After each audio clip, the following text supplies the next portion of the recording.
of America is always safer in the hands of the people than in the conference rooms of any elite. Sam Seder. They are unanimous in their hate for me, and I welcome their hatred. We must guard against the acquisition of unwarranted influence, whether sought or unsought, by the military-industrial complex. The Majority Report with Sam Seder. Ever get the feeling you've been cheated?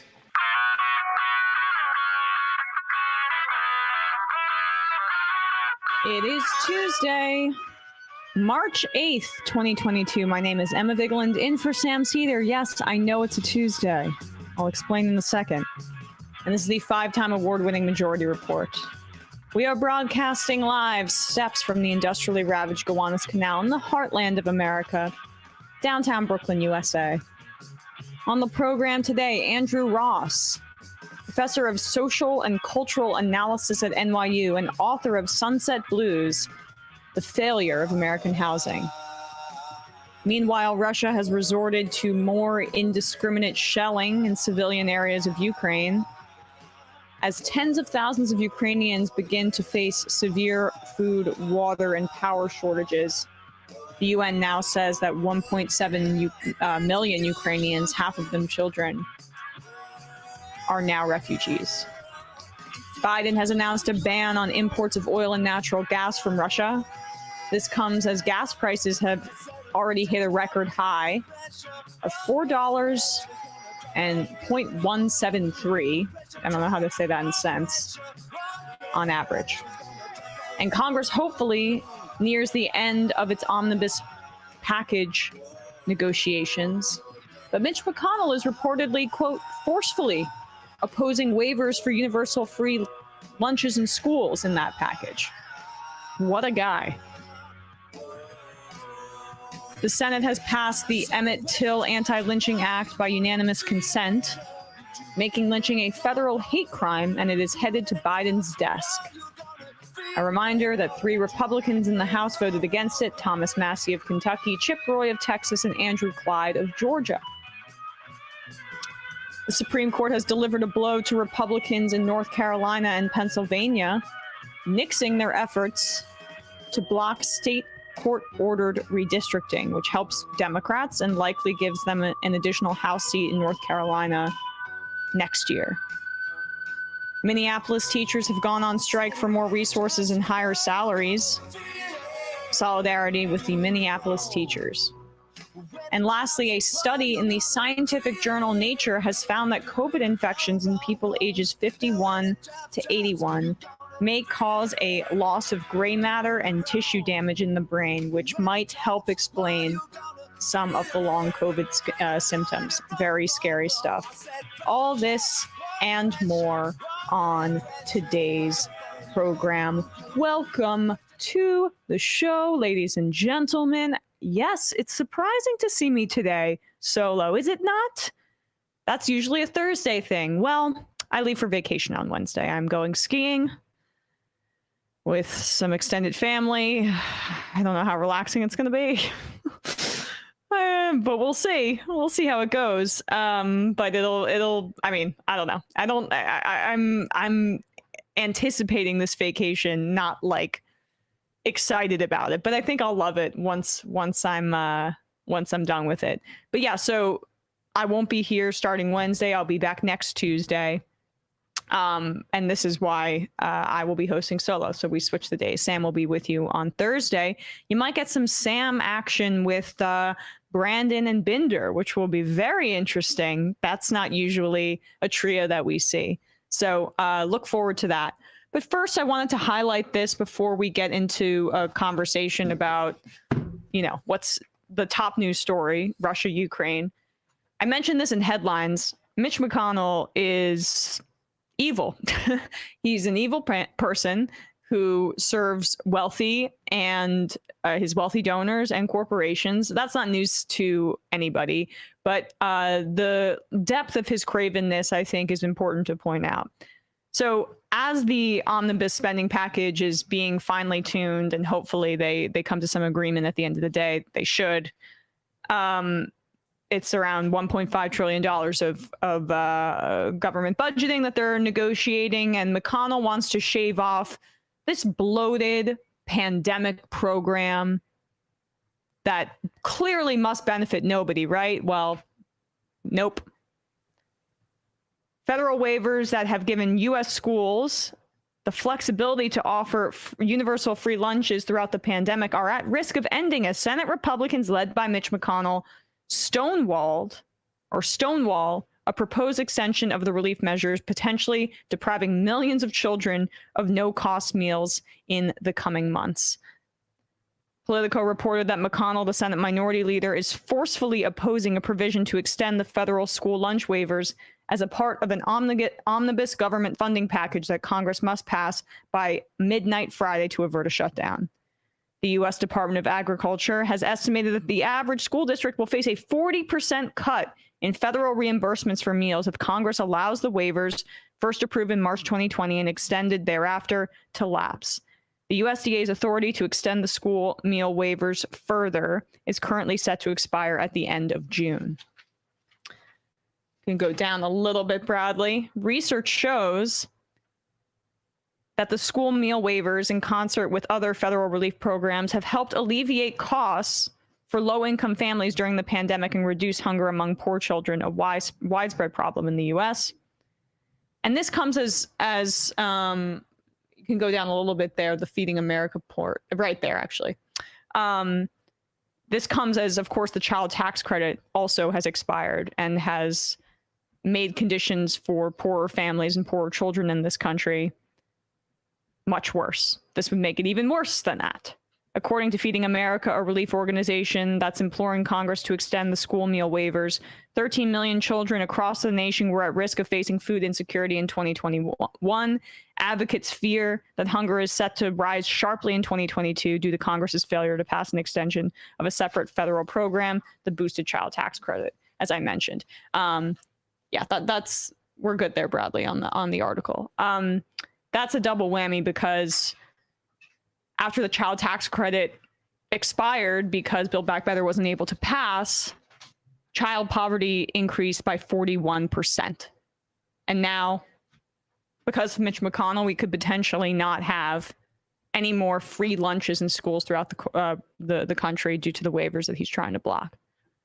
The Republicans are the child poverty party, and we often talk about how the Democrats fail at branding, and part of it is because, like, a Manchin Democrat is also a child poverty politician, so it's difficult to make that case. But if you want to run on some things, run on the fact that Mitch McConnell, the leader of the Republicans in the Senate, and a villain to a lot of Democrats across the country, in an effort to mobilize them, let's talk a little bit about how he's extending and increasing child poverty throughout the country. That's who Mitch McConnell is, and that's who the Republican Party is. So when Biden goes up there and says, Mitch McConnell, I know he's an honest man, that's the bar for Democrats like Biden. And they don't see this as a political opportunity to beat these people into the ground, because what they represent and what they implement in this country is deeply, deeply cruel. With that said, let's turn to another psychotic Republican, Lindsey Graham. Lindsey Graham just cannot help himself. Anytime there's some sort of conflict, anytime there's a war on the horizon, his spidey senses tingle and it's time to make it worse. Here he is on Fox News the other day on Hannity, doubling down on his tweet about assassinating Vladimir Putin, encouraging the Russians to do so. He's not saying the U.S. should take them out, but I'll explain why that is still incredibly problematic after we hear Senator Graham, the esteemed senator, out. So, yes, I want the Russian people to take this man out. I don't care if we put him in jail in The Hague or somebody kills him. He needs to go. He's a war criminal. And Senator Schumer called me about an hour ago. I have a resolution that supports the war crimes investigation against Putin in The Hague. He is now on it. I believe I got 90 votes plus in the United States Senate to support an investigation. How many senators privately? So that's then they move on, I believe, to something else. But like I saw Chuck Todd was responding to this too, and he said, well, there's an increasing, Lindsey Graham, maybe putting it crudely, basically was the crux of his argument, but that there's an increased understanding that we need to look towards a Julius Caesar solution for Vladimir Putin in order to end this. Like, are we supposed to just opine openly about assassinating government officials or heads of state because they've engaged in war crimes? I'm old enough to remember that the Biden administration killed over a dozen civilians in Afghanistan in a botched drone strike. That's technically a war crime. Bush is still alive. What he did in Iraq and Afghanistan, they're war crimes many times over. How about Dick Cheney? How about Condoleezza Rice? I mean, this was the same conversation we were having when the Trump administration assassinated Soleimani. It's ridiculous. Oh, he's a terrorist. Okay, but he's a government official. We are lucky that the response was not worse by Iran, because it's an act of war. And, Lindsey Graham thinks like, oh, we have some plausible deniability because it's going to be coming from the Russian citizenry in his like fantasy world where he plays armchair general. So Putin gets assassinated. Who do you think gets blamed for that? Like, these insane Republican neocons really believe that if you just punch him one time hard enough, it's going to all be over. You think the people that surround Putin, he has support in his country.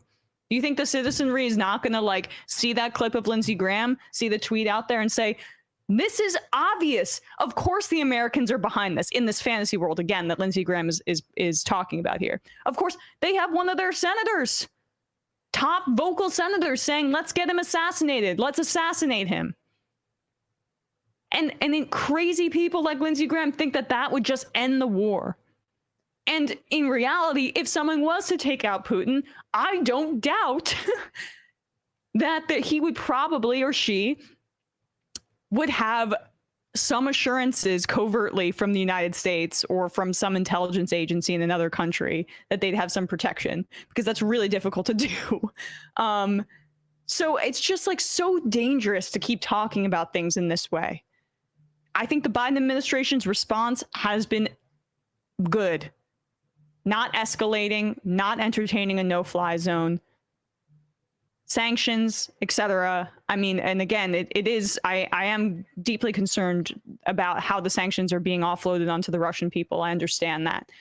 But I am sympathetic with like his desire to act in this instance, and end, sending Ukrainians arms, I think is justifiable here. But like cable news and war hawks like Graham, that's why they keep having him on. They want action for the sake of action. They are reactive people who think nothing of the bloodshed and the chaos that they will cause. Reaction first. Think about the consequences later. And the arrogance of it gets me too. The one swift blow thing. End the war. Just assassinate Putin. Nut jobs. Nut jobs. With that said, we're going to take a quick break. And when we come back, we will be joined by Andrew Ross, professor of social and cultural analysis at NYU and author of Sunset Blues, The Failure of American Housing.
We are back, and we are joined by Andrew Ross, professor of social and cultural analysis at NYU and author of Sunset Blues, The Failure of American Housing. Andrew, thank you so much for being here today. Really appreciate it. Oh, thank you for having me on your show, Emma. I'm looking forward to talking with you because, I mean, I'm sure you've heard this before, so I hope that I'm not being like trite, I guess, but it reminded me of that movie, The Florida Project, your book. Like have you heard of that movie before? Oh yes, it really is front and center in the backyard of the area that I was reporting on in the book. So yeah. It was it's a very important film, and people in Central Florida have a lot of views on it, as you can imagine. Right. Well, I'm curious. I mean, I want to dive deep into your book here because it focuses on like the Central Florida, as you say, and the housing crisis there. Why did you choose to start in Central Florida? Well, good question. I was familiar with the region. I lived there more than 2 decades ago in a town that Disney built called Celebration. And I wrote a book about the fledgling years of that town. So I was very familiar with the landscape. The second reason was really that, that the affordable housing crisis, which is not just a national crisis, but a global crisis, and in many ways it's become an emergency. It's no longer a crisis. Most of the coverage of the housing crisis has been on major urban centers. We're familiar with the rent being too damn high in New York and California cities and Chicago. And no aspersions cast on most journalists, but that's where they live, and they're on short deadlines, and so they tend to report in their own backyard. But in many ways, the challenges are much greater once you get outside the urban fringe, and that is where poverty has been rising most sharply over the last couple of decades or so. So the turf that I chose to report on in Central Florida was one of the poorest counties in the region, a kind of mix of rural, suburban, and urban, the kind of place that you can find anywhere in the Sunbelt, in the fast growth Sunbelt regions of the country. And so I decided to do my reporting from there just because it hasn't been covered so much, quite frankly. And I guess the third reason was that at the time I was doing my reporting, Osceola County, which is a county that I chose to focus on, was the single worst place in the country to find affordable housing if you were in a low-income household. So it was number one, and it's continued to be up there among the top 5 or 6 of these worst places. So these were the main reasons I chose Central Florida, although I tried really to make it quite clear that the conditions I was describing can be found almost anywhere in the country, and especially in these fast growth Sunbelt regions, which is why I called the book Sunbelt Blues. So yeah, I mean, it does seem like very apt to focus on this area, and there's also this like cruelness to the fact that it's in the shadow of Disney World, this Celebration town. You then was essentially bought up by venture capital, but had this kind of like glistening hope embedded in the way that it was branded, and yet it is the opposite of that. Can you talk a little bit about the town of Celebration in and of itself, its origins, and how it came to fall apart, essentially? Yeah, sure. You paint a grimmer picture than I do. But basically, that was my point of entry. As I said, initially, more than 20 years ago, I wrote the book, The Celebration Chronicles, and I promised my neighbors that I would return 20 years later just to check in with them. Celebration was, it was designed as a new urbanist town, the biggest new urbanist town to date in many ways. And that meant it was a showpiece for pedestrian-friendly, car-free, mixed-use, mixed-income, walkable, downtown-centered living. The kind of place that has become much more common on the suburban landscape, at least in the last 20 years or so. So when I returned there, I checked in with people that I knew, and find myself very quickly falling down the rabbit hole of small town politics, which in Celebration is a very deep hole. And I just didn't want to go there. And then I discovered that the town center, at least, not the whole town, but the town center had been sold by the Disney company to a Wall Street private equity firm. And it was a very mysterious sale. No one knows exactly why this firm, it wasn't out for bid. This firm was just granted the invitation to buy it, and didn't really have much of a track record in managing complex communities like that. So so I found out that the private equity company had done what private equity has done all across America, because it snapped up massive amounts of homes in many communities, and with the intent on basically draining the place dry, squeezing as much income and revenue out of it as they can, jacking up the rents, selling off parts of it, refinancing and draining off equity that way, and also doing a very poor job of maintaining the property. These things are very familiar to people living in private equity-owned homes across the country, but they usually don't go after high-end communities like Celebration. So this was kind of unusual. And in the case of Celebration, some of the residents had fought back and were taking on the Wall Street landlord. And most recently, they won a settlement.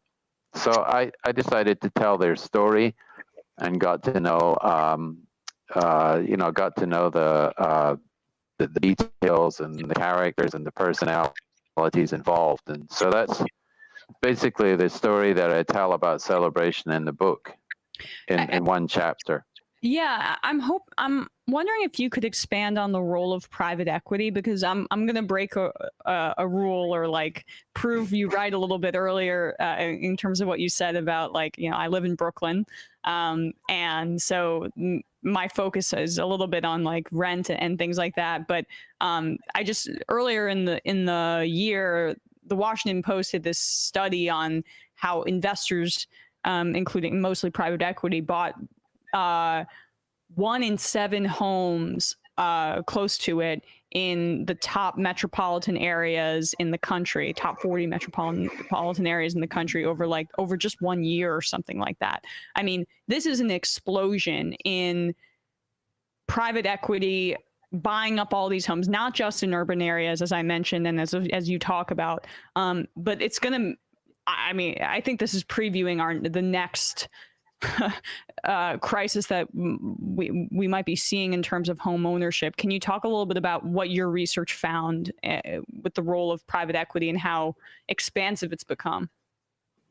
Yeah, I think you're dead right. These statistics and the reports, even from the Wall Street Journal, show the extent of the problem. One of the reasons why we have a housing crisis is because of the financialization of housing. It's not the only reason. There are several others, but it's one particular reason. And the financialization of housing has really happened in 2 stages. One was the subprime swindle, of the years leading up to the housing crash in 2007, 2008, when Wall Street, intervened in the marketplace through loans.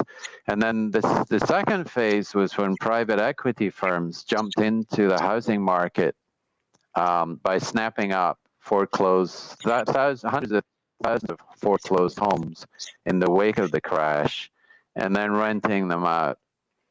And everyone thought this was going to be a short-term financial play, that they would sell the houses when the housing prices rebounded. But it has turned out to be a long-term intervention in the marketplace. And as you say, as many as 1 in 6, if you look at all areas of the country, were purchased last year by a corporate investor. And in some markets, as many as 1 in 4 homes. It's not just single-family homes that are being snapped up. It's all classes of real estate, multifamily buildings, assisted living facilities, mobile home parks, which are one of the few affordable real estate classes left, student housing, master plan communities, commercial real estate, you name it. These firms are going after almost everything, and in the bargain becoming the biggest landlords on the planet. So the outcome is indisputably that rents have risen. Private equity has had a central role in the inflation of rents and also land values. So it is a big problem. And the unwillingness or the incapacity of our government or elected class to actually to stop these purchases is adding to the crisis. Has private equity, in terms of these mass purchases, because they have just this breadth and depth of capital at their disposal, has it also driven up housing prices for sales in general as well? Is that your understanding? Yes, it has, because in buying homes for rent, it basically takes a lot of affordable housing for first-time homeowners off the market, right? And shrinks the available inventory. And we have a shortage of available homes anyway for all sorts of reasons.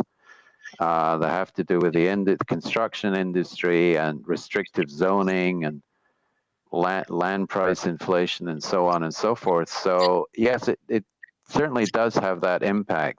And as we all know, over the course of the last 2 years, we've seen prices and rents soaring in a way that no one really expected. I don't think any housing analyst could have anticipated this phenomenon during the pandemic.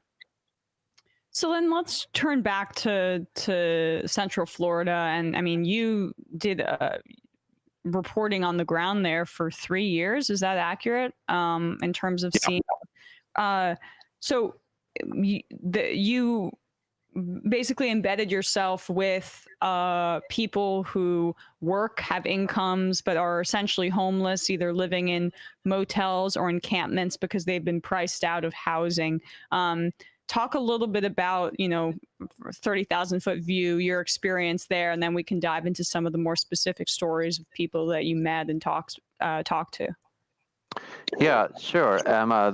The book really moved on. My idea for the book really moved on from Celebration when I discovered that the Celebration High School was enrolling the largest number of homeless students in the entire state of Florida. And bear in mind, this is a fairly affluent community. And so if you follow these students outside of town, you find, as I did, that they're shacked up in dilapidated motel rooms with their families, sometimes extended, multi-generational families and domestic pets all in one single room, and living in these motels on a more or less permanent basis. And this is a phenomenon that was touched upon in the film you mentioned, the Florida Project. You get some flavor of it from the film. I So in the course of the reporting, I lived in several of the motels, staying for years in the motels, and a lot of elderly and retired people trying to, subsist on a government check. Very broad cross section. Right. So, I mean, like, talk a little bit about the, what the tourism industry in and of itself, and how many of these people, as you say, were employed working in that industry, but not able to basically, they're not making the wages that they needed to sufficiently live in the area. Yeah, it's a big factor, Emma. Tourism and hospitality is the 5th largest industry in America, but it's a notoriously low-wage industry. And again, you find this all across the country, that people simply don't have the income to afford an apartment if they're working in that industry. And the way it works is this: the owners of the motels, who I call reluctant landlords, because they got into that business not to be landlords, but they've ended up, most of them, in that capacity. What they do is they set the weekly and the monthly rates just below the price you would pay for an apartment rental. The difference is that people can't afford to get in the apartments because their cash flow is such that they just don't have first and last month's rent, plus the security deposit, which you need to get into an apartment. That's the difference. Most American households just don't have that kind of cash flow increasingly. And that's why they're in the motels, which are the only thing they can afford, but they're not much cheaper than an apartment at the market rental rate. It's that extra over the top, necessary cash for, as you say, a security deposit. And does that have a lot to do with the venture capital buy-up that we're talking about here? Larger companies requiring more proof of income to allow renters into their buildings? It might be. I mean, I haven't really looked at that. To be honest, I mean, common sense would dictate that would be the case, because obviously the rental prices have been rising as a result of the investments. But I look at it more from the perspective, because in my reporting, from the perspective of the occupants themselves and the struggles that they have to try and even make the rent on a weekly basis with what available income they have. And it's just tragic to see what they have to resort to. Many of them having to turn to the informal economy in addition to their jobs, as an alternative to their jobs, to make the rent. So drugs or prostitution. Okay, gotcha. They're fairly common economies on the motel landscape. I mean, and I this is returning to your concept, and the concept of housing is a health issue, right? I mean, like, if one were to have be able to have housing guaranteed as a human right, a lot of the need to participate in the informal economy, as you say, would be eliminated. Yeah, for sure. I mean, there are always people who will prey upon, the vulnerability and the plight of others.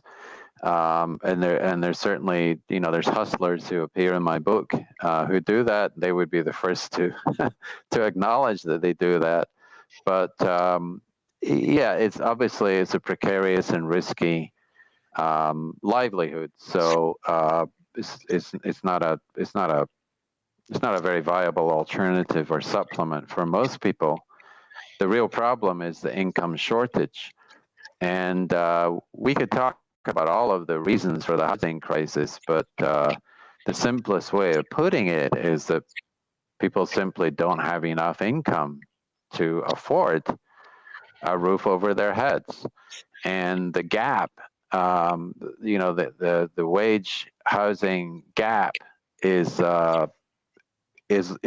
getting larger in most parts of the country, even in a poor working class county like Osceola, which is where my reporting was done.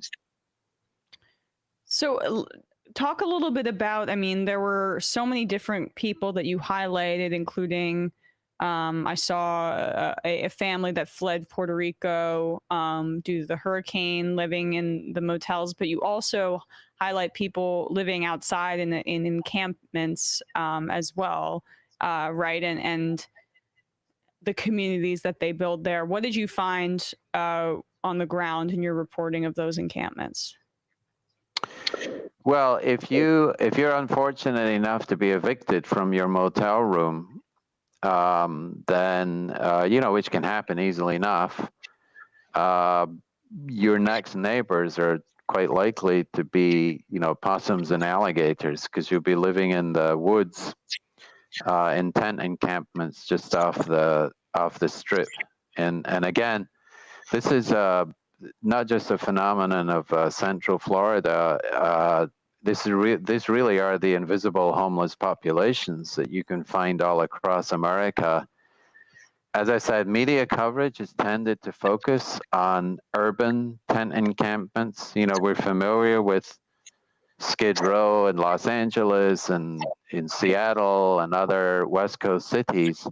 But we don't see much reporting at all on the burgeoning tent encampments in woods that exist basically off almost any suburban strip, any arterial strip in suburban locations.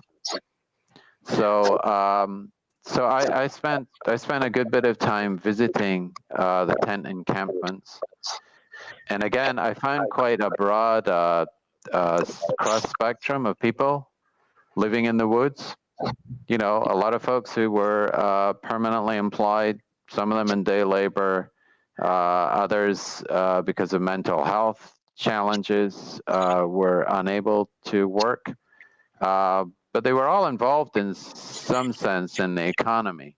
I mean, they weren't sort of cut off from the economy. And I found that the camps were fairly well organized for the most part. They would have self-elected leaders. They would have rules. Sometimes they were organized by consumption choices. So there'd be beer camps and meth camps and heroin camps.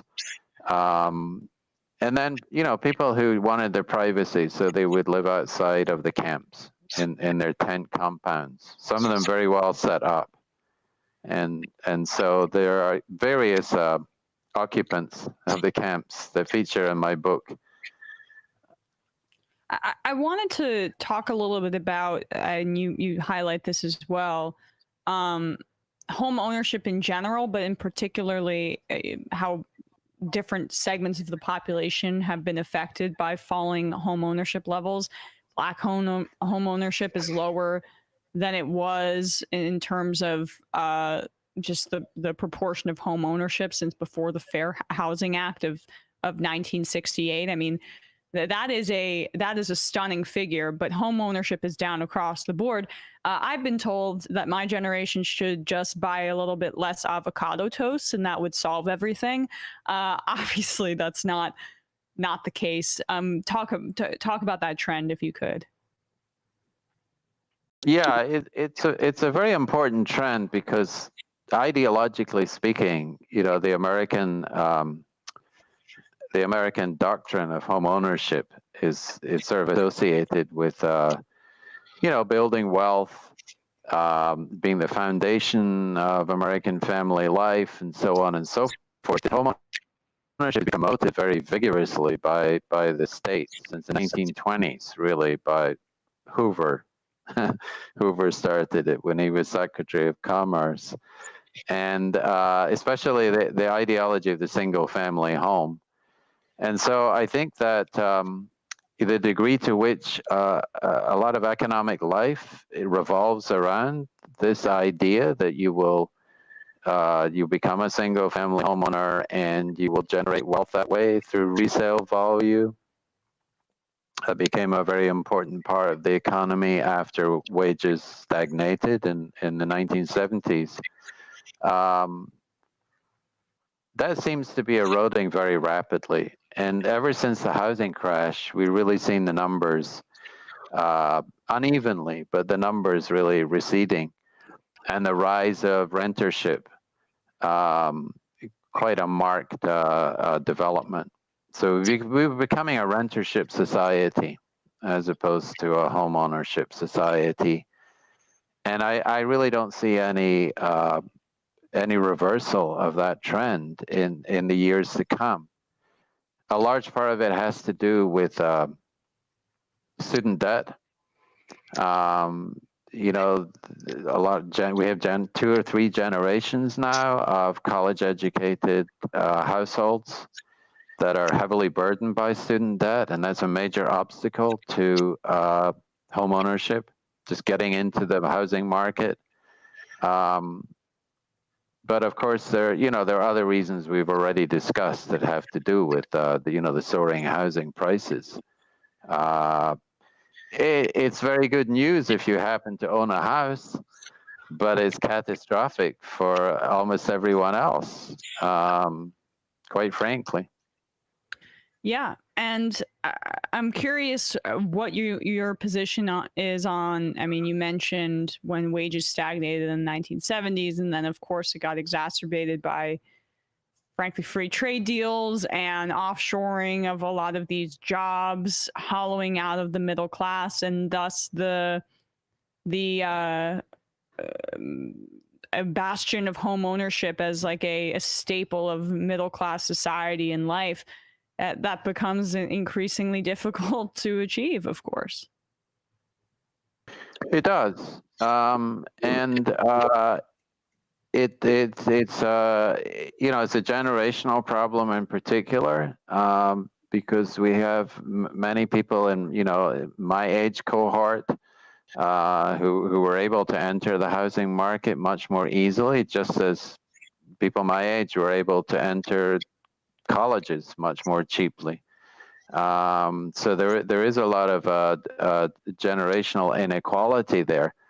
One thing we're going to see, and this is some relationship to that statistic you mentioned earlier about the decline of Black homeownership levels. What we're going to see is a massive wealth transfer in the next decade and a half of baby boomer homes will be passed on to their offspring. And most of these homes were acquired very cheaply in the post-war period. And they were acquired at a time when the housing market was open mostly to white households, and was very racially exclusive. And so the fact that a lot of these boomer houses are going to pass into the hands of children and grandchildren of mostly white families will only sharpen the racial wealth gap in this country. Yeah, and I mean, and that is home ownership is, I think, in terms of generational wealth, the number one way for that to be passed down statistically. So it's just, honestly, it's redlining by by generation and by just like by the circle of life because of what we've done to home ownership in this country. Yeah, the legacy of redlining, exactly as you put it, is very long and continues to exert its impact and take its toll on Black and brown households. So even that I guess if you are in line to be the beneficiary of your parents' or grandparents' home, that would be the one silver lining for you, but you're almost it's almost assured that you will be in a white household if you're in that position. And so that silver lining is is in a cloud for other kinds of households. If you follow my metaphor. Yes, I do.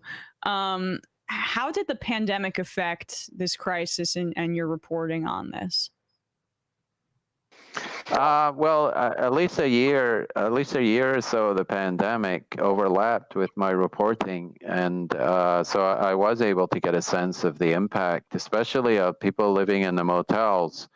The eviction moratoria that were, enacted in a number of states, almost all states, and the federal one too, did not apply to people living in motels. And so evictions could and did occur. So people were in a much more precarious position during the pandemic who were living in those circumstances. They don't have tenants' rights to begin with. I mean, they're paying a rate, a weekly or monthly rate that's almost equivalent to an apartment rate, but they don't have tenants' rights. So that added to the predicament. And as for the people living in the woods, they were actually doing okay during the pandemic. I found very little cases of COVID infection among people living in the woods. I mean, they're quite isolated. They don't necessarily. Sorry? Outdoors. I mean, we figured out a little bit later into exactly that the outdoor transmission is very unlikely. So exactly, and those were among the lessons, to be learned from those communities, which I found. I would just add that there's a lot of lessons to be learned from homeless communities, and I don't mean to romanticize the communities living in the woods, but because they're predatory acts there as well. But in the best of them, they were communities living by the principles of mutual aid, sharing all kinds of resources, information, goods, knowledge, camaraderie, and so on and so forth, that were quite admirable in certain ways. And so I was, that was the most surprising part of my research, actually, coming across that kind of communitarianism in the woods where you might not have expected it. We just had a viewer write in, and I wanted to ask the question on behalf of them. Mo Jomin writes in and says, Emma, can you ask if these mass property purchase entities are doing the equivalent of investing in opportunity zones? Yeah, that's a good question. I mean, I wouldn't be surprised. I don't have the exact information about that, but they are opportunity investors. That's how they define themselves. They go after opportunistic real estate parcels, and so opportunity zones would seem to be pretty attractive to them. I just don't have the details, offhand. Right. But good question. It's a good question, right? I mean, I've done interviews on the complete exploitation of opportunity zones by banks and venture capital and all that. So there's got to be some overlap at some point, I would imagine, with a lot of this. Before I let you go, I meant to ask this a bit earlier in the interview because you touched on the 2008 financial collapse and the effects that has had. But in terms of just the effects of 2008 and the lack of sufficient recovery of going directly to homeowners as opposed to going to banks. I mean, like how just unbelievably wrong was that, honestly, and how are those effects still being felt in these communities that you've studied and reported on?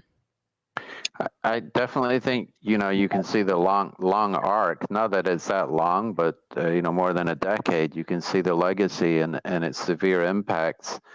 The Biden administration, recently pledged that they would not be selling foreclosed homes to corporate investors, would not repeat that mistake that was made by the Obama administration, of which Biden was a part. And instead, they would be favoring selling to nonprofits and community developers. And, that's a step in the right direction. For sure, it's a baby step, but it's a step in the right direction because we really need to start thinking about social housing and public housing on a mass basis.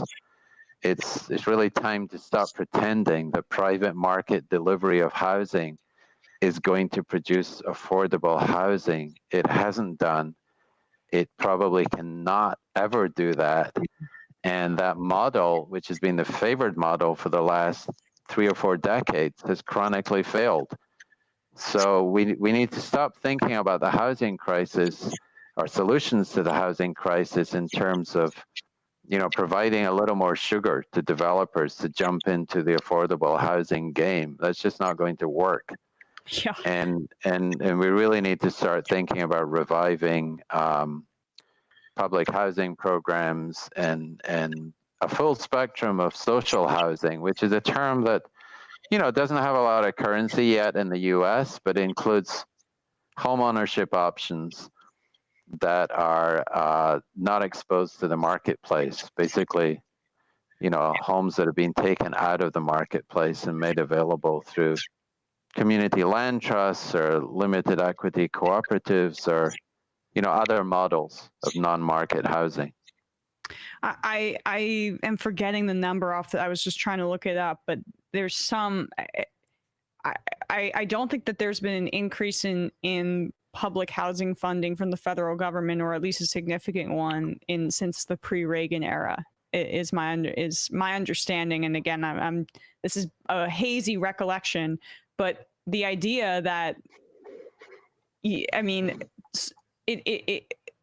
it's simple. Solving a homelessness crisis is housing. And it's not that hard, but the issue is that you run into developers who want this, obviously want this for themselves to capitalize on. But I don't want to keep you too long because I've already taken up so much of your time. Andrew Ross, I really appreciate it. Everybody, please check out his book, Sunset Blues, The Failure of American Housing. Andrew, thank you so much for your time today. Really appreciate it. Thank you for having me on the show. It was a pleasure. Absolutely. All right, folks, we're going to take a quick break, come back, wrap up the first hour of the program.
We are back.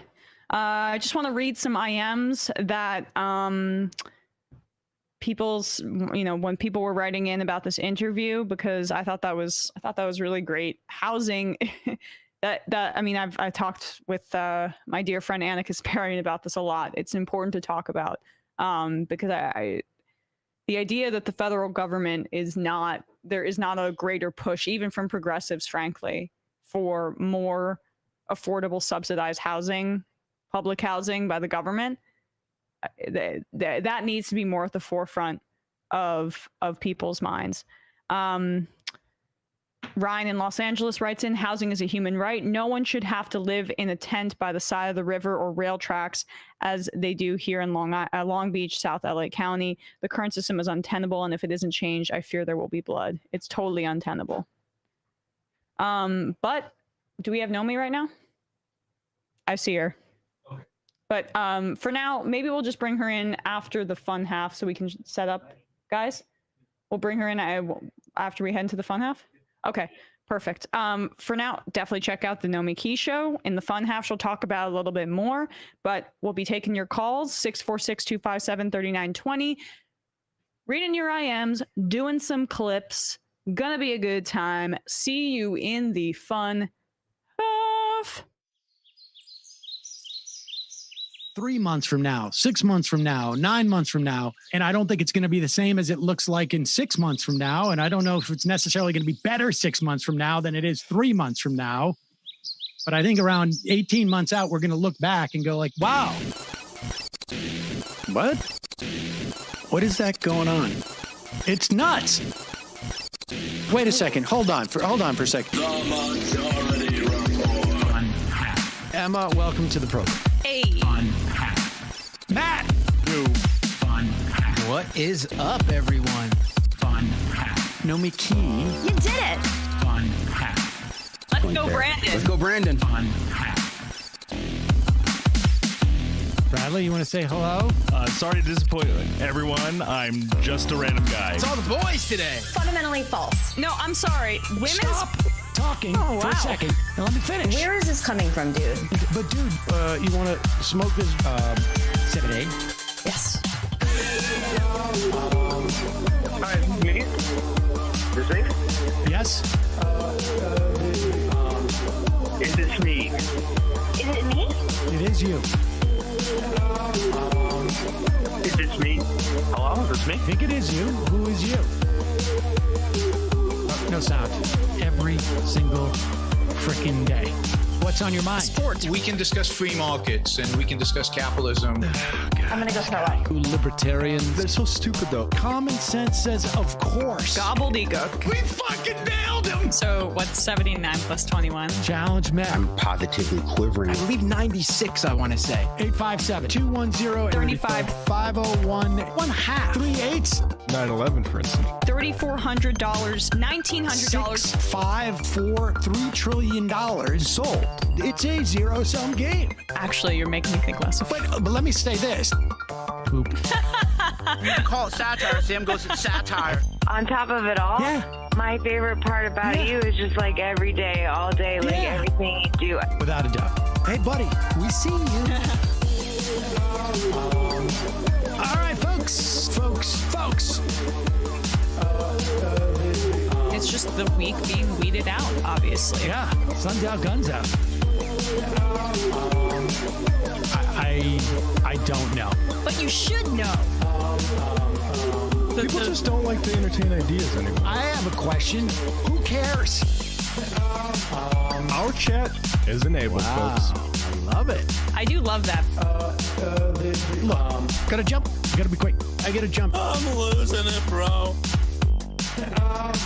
2 o'clock. We're already late, and the guy's being a dick.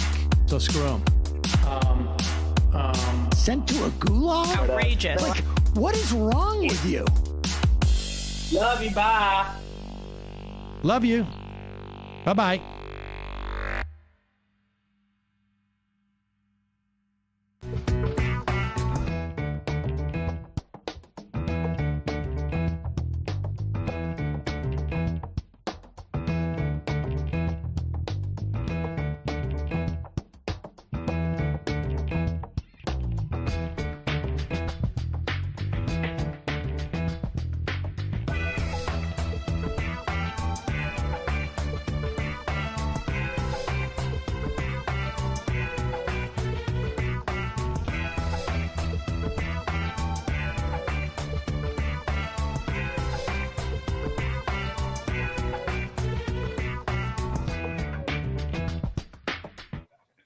We are back, and we are joined by the one and only Nomiki Konst. How are you, Nomi? Hello. Happy International Women's Day. Yes, we were Way talking to take over in the break about the all female Finnish government. Makes me a proud Finn. I was telling Nomi my grandmother's name was Ortavukki Tontala, but she went by Vicky in the United States, and she used to cut the hair of the woman Ginger from Gilligan's Island. That was one of her big gigs when she came to the United States. Yeah, so she had fabulous hair, so kudos to her. I know my grandma was a real badass. So love her to death. Ortavukki Tontala. Orkavokki Tantala. I need to know how to say this. Orkavokki Tantala. Close enough. But yeah, so Finland being in the news, plus the all-female Finnish government, like my mom loves that, right? So proud of that. And what they've been able to do. I mean, that's the most important thing. So like, for those of you who didn't see this article about it, they've been able to do so much, and you just sit there and think, Putin's penis issues, Finland, and Finland's in Russia's backyard too. So curious. Yeah. Just curious. Very curious. So Nomi, I teased the what's happening on the Nomi Key show a little bit before we headed into the fun half, but what is happening? Nice. What are some of the details that you can provide for us? Well, for those of you who didn't know, we've been on break for 2 weeks, so I put a lot of pre-tapes in before I went off on vacation. But this week we have some really exciting interviews. We have Rockfin tonight. We're interviewing Matthew Cole.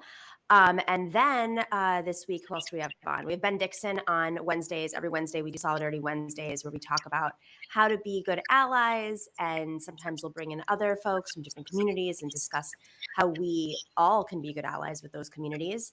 We're going to be talking to Rep Rab and Arun Chowdhury about Ukraine mostly, I think. Rep Rab does, he's a representative in Pennsylvania, and Arun Chowdhury does international political work. So he works with a lot of leftist groups and parties and candidates all over the world to fight fascism, like right on the front lines. He's worked in Ukraine. So it'll be a really interesting conversation. That sounds very interesting. Yeah. I mean, tell us a little bit about, you just got back from Cuba. Like, happy to be back in disgusting, freezing New York. Well, it was so fascinating. I knew that this was likely to happen. I knew Russia was probably going to invade while I was in Cuba. And I was like, oh, that'll be an interesting thing to ponder while in Cuba. But it happened the night that I arrived in the Bay of Pigs. Like, wow. I went to sleep, woke up to an alert on my phone because I didn't want to turn it off. And I'm sitting there like at the Bay of Pigs reading like 3 different books on, the Cuban Revolution and trying to just kind of immerse myself. And it was, and also like not having access to our cable news, which was, it was a blessing and a curse in a weird way, because I was like consuming everything on the internet, including the worst effing takes online.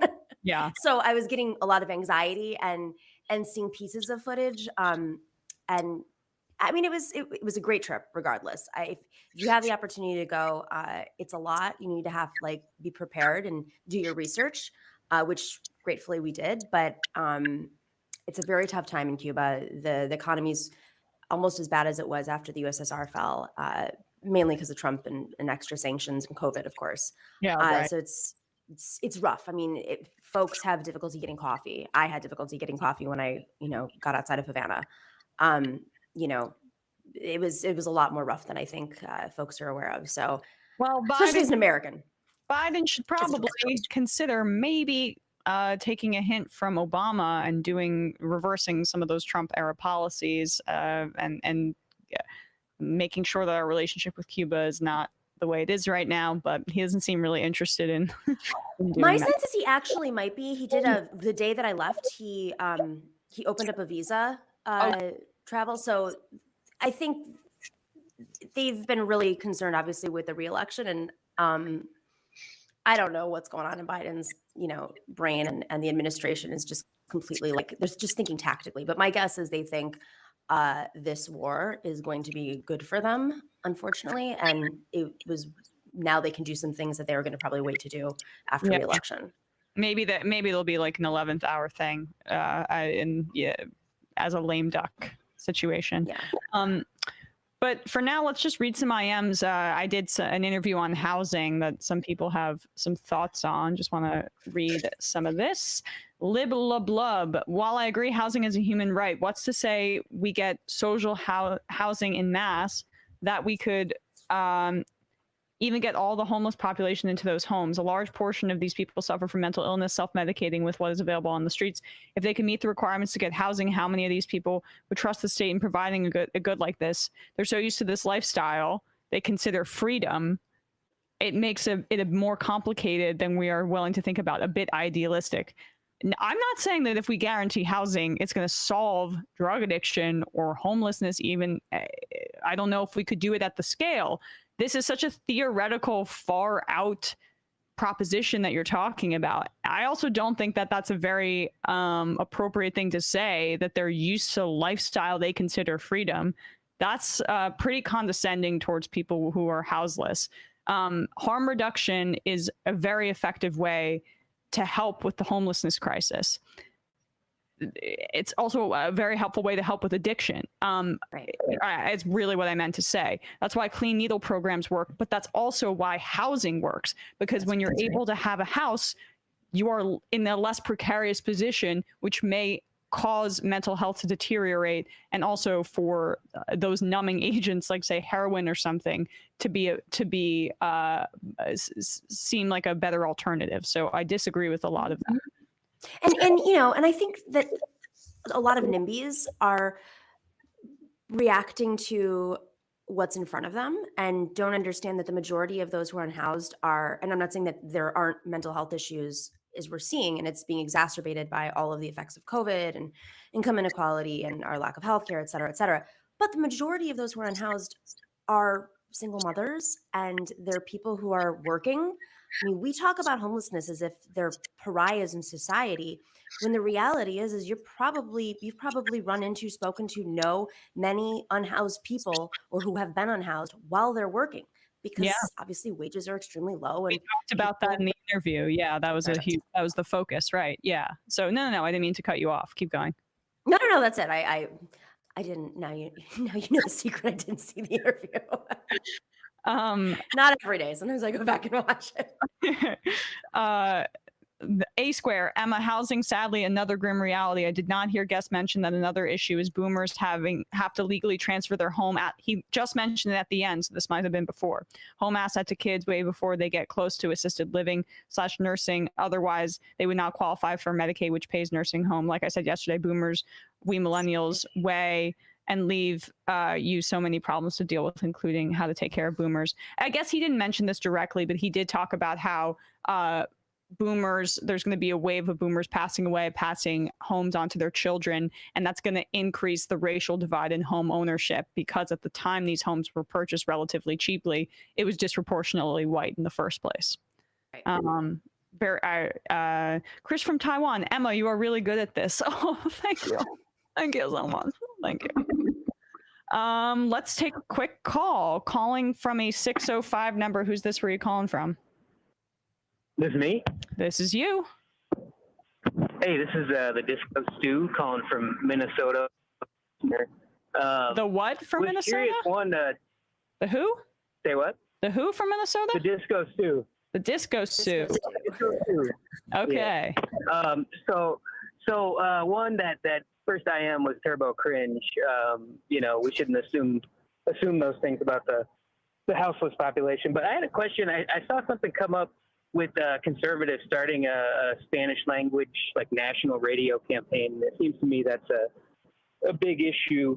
And the Democrats need a lot more working class Hispanic and Latino representation, because what they do have is sort of the higher educated, even AOC, Tom Perez, et cetera, and they need the working class representation. But I'm curious about what you all think about that. Oh, I mean, definitely. Yeah, I agree. I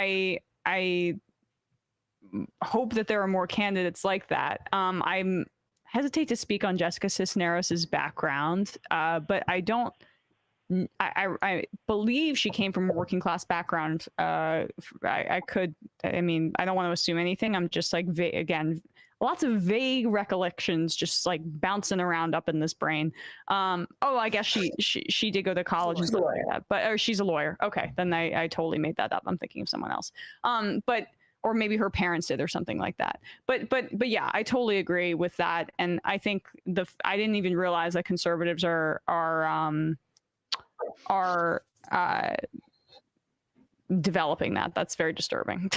But I think there's, you don't want to throw the baby out with the bathwater either, because you have people like Jessica Cisneros and Lucy Flores. I mean, Lucy Flores has one of the most extraordinary stories I have ever heard. And she ended up becoming a lawyer. She was an assemblywoman and of course ran for Congress. So it's her background. I mean, she was in juvie. She has a family that's gone through a lot of trauma. Her childhood was not easy and very working class. So I don't know. I mean, I don't think it's so much that we need to have like all working class people when they're running for office. I think you need a mix of everybody and just like less billionaires basically in office, who can relate to those issues. And you shouldn't demonize people who also come from privilege who want to do better for other people either. I agree. But I do hear what you're saying in terms of that kind of representation. That's important. Appreciate it, Disco Stew. Oh, you already hung up. Yeah. Yeah. There you go. All right. Let's do it. Let the women talk on International Women's Day. Well, I mean, honestly, if we wanted to give Sam credit, we could say that he took today off and gave me this as my day before vacation just to honor International Women's Day. It's not his day, Emma. He didn't think about that. Even if he did think about it, don't give it to him. It's all right. Yeah, exactly. Let's do this. Let's do this number 3, the oil guy, I think. So this oil, what is his title? Oil trader, right? I mean, oh my God. It's like elephant tusk salesman, poacher. Eric Trump. Right. It could not be a more evil profession just in the title in and of itself. He was on Fox News talking about the gas crisis, and here's his take on what Biden should do in terms of our relationship with Saudi Arabia and our own domestic drilling as well. And so is the rest of America. And that, in and of itself, and that little clip really encapsulates the Biden energy policy. It's an anti-U.S. energy policy. Listen, we can talk to every dictator in the world, go to Maduro because we got to replace, Russian oil. Now we're, all of a sudden we're going to reset relations with Saudi Arabia all of a sudden. The country that Joe Biden said we're going to make a pariah state, but yet, the guy who controls the tap, Crown Prince bin Salman, he won't even speak to. So this has created a situation where this has happened. Listen, when President Trump was president, and they had a professional relationship with Saudi Arabia, not a good relationship. But when President Trump wanted more oil out of OPEC, he got it. I used to say you couldn't tweet more oil out of the ground.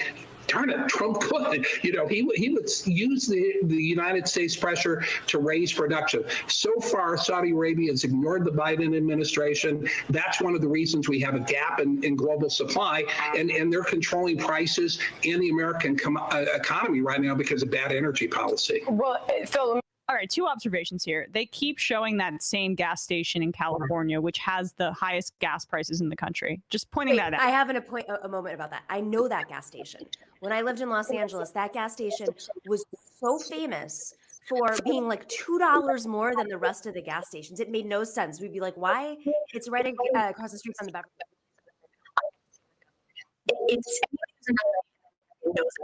It's notorious. I mean, but like this is what I've seen all over Fox News. They are using this same B-roll footage of that outlier gas station. So just I pointed this out in headlines, but right now, yes, gas prices are hitting record highs. The average is a little over $4 a gallon, which is very high. But it makes sense given what's happening right now and the fact that like I'm frustrated by the Biden administration's unwillingness to use this opportunity to use the bully pulpit to say, yeah, this is why we should be transitioning away from oil, because we are beholden to these tyrants in these international markets. But regardless, like the point that he's making there, Trump could tweet oil out of the ground because of his relationship with Mohammed bin Salman. What was the context of that relationship? Was that Trump was buddy-buddy with him because he completely was okay with the massive amounts of human rights violations that Mohammed bin Salman perpetrated and presided over. And like, because Biden has kind of kept him a little bit at arm's length, and now Axios is reporting he's trying to cozy up to him again. That's a whole different conversation. Bin Salman's been so touchy that he's kind of developing this relationship with Putin now. Ken Klippenstein of The Intercept has reported on this a lot. So like that, it's not him tweeting it out of the ground. It's him cozying up to terrible, vile tyrants throughout the globe. Well, and the other aspect of this is psychological, right? So markets can be driven by just conversation about war, conversation about one thing or another thing, a president's tweets. So I'm curious, given that we don't really use that much Russian oil, I'm curious how much of this is just based on folks like himself, who's an oil trader on Wall Street, and how they're maneuvering these dynamics, and how much listen, I saw the Biden press conference, and it's very clear that they're pulling out of Russian oil to signal to European markets to do the same thing. You've probably covered this already. So it will probably get worse because of that. But he did address focusing on self-reliance, which was Obama's initial incremental approach to becoming more, weaning off of oil and gas. That was Obama's, theory 10 years ago when he talked about becoming completely self-reliant as a country, so that, we wouldn't have these relationships with Saudi Arabia. We never got there, obviously. So yeah, I don't know what to say at this point. I feel like it's just the same old fight over and over and over again. And the self-reliance point, the over focus on that, again, you're totally right that it's a drop in the bucket, no pun intended, a drop in the barrel for us with Russian oil. That has way more of an effect on a country like Germany or European Union countries, obviously. But you're feeding into right-wing talking points when then we're back to focusing a bit on self-reliance, because Ducey, every press conference, Keystone XL. I mean, I understand from Canada, whatever, but North American oil drilling, more drilling in the Gulf, more drilling in Alaska. That is what they want. They're these shock doctrine capitalists on the right and in the oil markets want to use this opportunity to ramp up domestic drilling and to open up our lands, our federal lands, for more exploitation. And that is a terrifying prospect. And there needs to be a lot of discipline from the Biden administration to resist that, because of the existential threat that is climate change, lest we forget. The UN report this week, just what 3 days ago, saying that this is the time, and if you don't do anything now, it's happening right now. I mean, not that we don't know that, but it was a jarring report saying that almost every single country is behind on their pledges except for Finland. The only one that says go Finland. I would, if it weren't so close to Russia, I would move there right now. They're a little scared right now, based on past history, understandably so. Yeah, but exactly. But it's jarring, and I don't know if that's going to work with Republicans at this point. I don't know. I mean, they seem to have overplayed their hand in many different ways, and I just wish that the Democratic Party was not so afraid of openly conversing about climate change. Like for Kamala Harris and Pete Buttigieg to be buy an electric car. It's not even about cars. Yes, nobody wants to pay for gas. It's about climate change. And even if you got every single car off the road, until you deal with, shipping, until you deal with housing in New York, which is the biggest cause of emissions, is leaked natural gas. Until you wean off of natural gas, you're not actually dealing with the issue. You can't just tell people to go buy electric cars. That's like Elon Musk's wet dream. It's like an advertisement for him. Oh yeah, Come on. Right. I mean, right. You're exactly right. Black Mark says, has Emma and Nomiki considered using the call-in app? A lot of leftist creators on there and listeners can call in. I haven't heard of it, but maybe. Your favorite island employer. Great discussion today and timely for me too, because the small company I work for is going through the process of finding a private equity buyer to acquire us. My company is a manufacturer for the transportation industry, and the whole private equity acquisition process was initiated because it looks like the transportation industry is yet another sector private equity is expanding into chase yields. Our executive team's market research shows that more private equity firms are entering the transportation sector in reaction to federal dollars flowing from the bipartisan infrastructure bill. Safer investments, high growth potentials, all backed by the federal government. What's not to like for these capitalists? Exactly. I mean, that's why that's what passed as opposed to Build Back Better. It's been fascinating going from hearing last year's critiques of the BIB, largely being a collection of corporate handouts, to now seeing how those warnings are being realized in practice with private money moving in and competing with each other to capitalize and gobble up as much as they can. Thank you. Your favorite island employer. That's instructive to hear about that in practice. And they're all going to donate to Pete Buttigieg's presidential campaign. Oh, as a thank you very much, Pete. That's why, yeah, he loved it, that. He loved those choo-choos. That's why he wanted to be transportation secretary.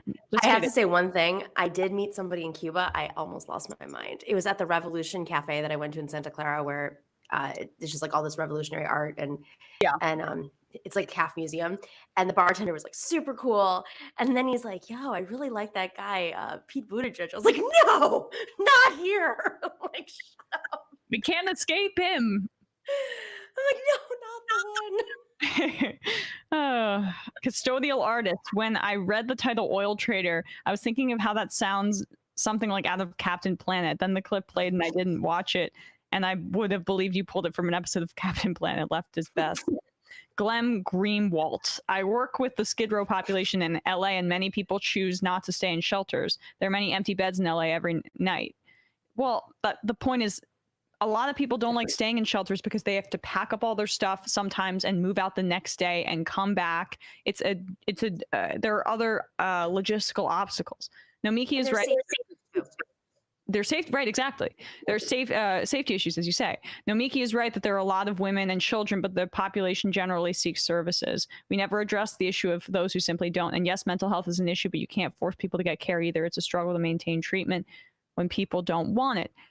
I'm not arguing that there will be a section of people that do not seek certain treatments in this society that we are not even close to achieving, but that we're fighting for in terms of guaranteeing housing. It will help. It will help significantly. Doesn't mean that it like, I don't like this zero-sum proposition that's being put forward in terms of like social policy. It's a straw man, in my opinion. And think of just, I mean, the fact that we even have to say this, but we do, how much we all probably have had mental health issues that have been exacerbated by stress, COVID, the economy, housing, food, family issues, everything, especially piled on top of it all, plus the war and fear of the future. I mean, this is all exacerbated. If you can take care of one very important part, housing, I think a lot of issues with mental health will go down, and maybe people will be in a better position in which they'll seek more regular mental health assistance.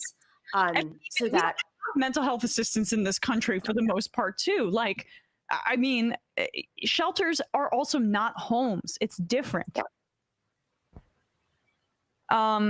Between the 101 and the 5, the conjecture that most unhoused don't want to be helped and prefer so-called freedom sounds like a next-door propaganda type comment. It's bullshit. We need to make better programs more available and stop harassing unhoused to forge better relationships. These programs work.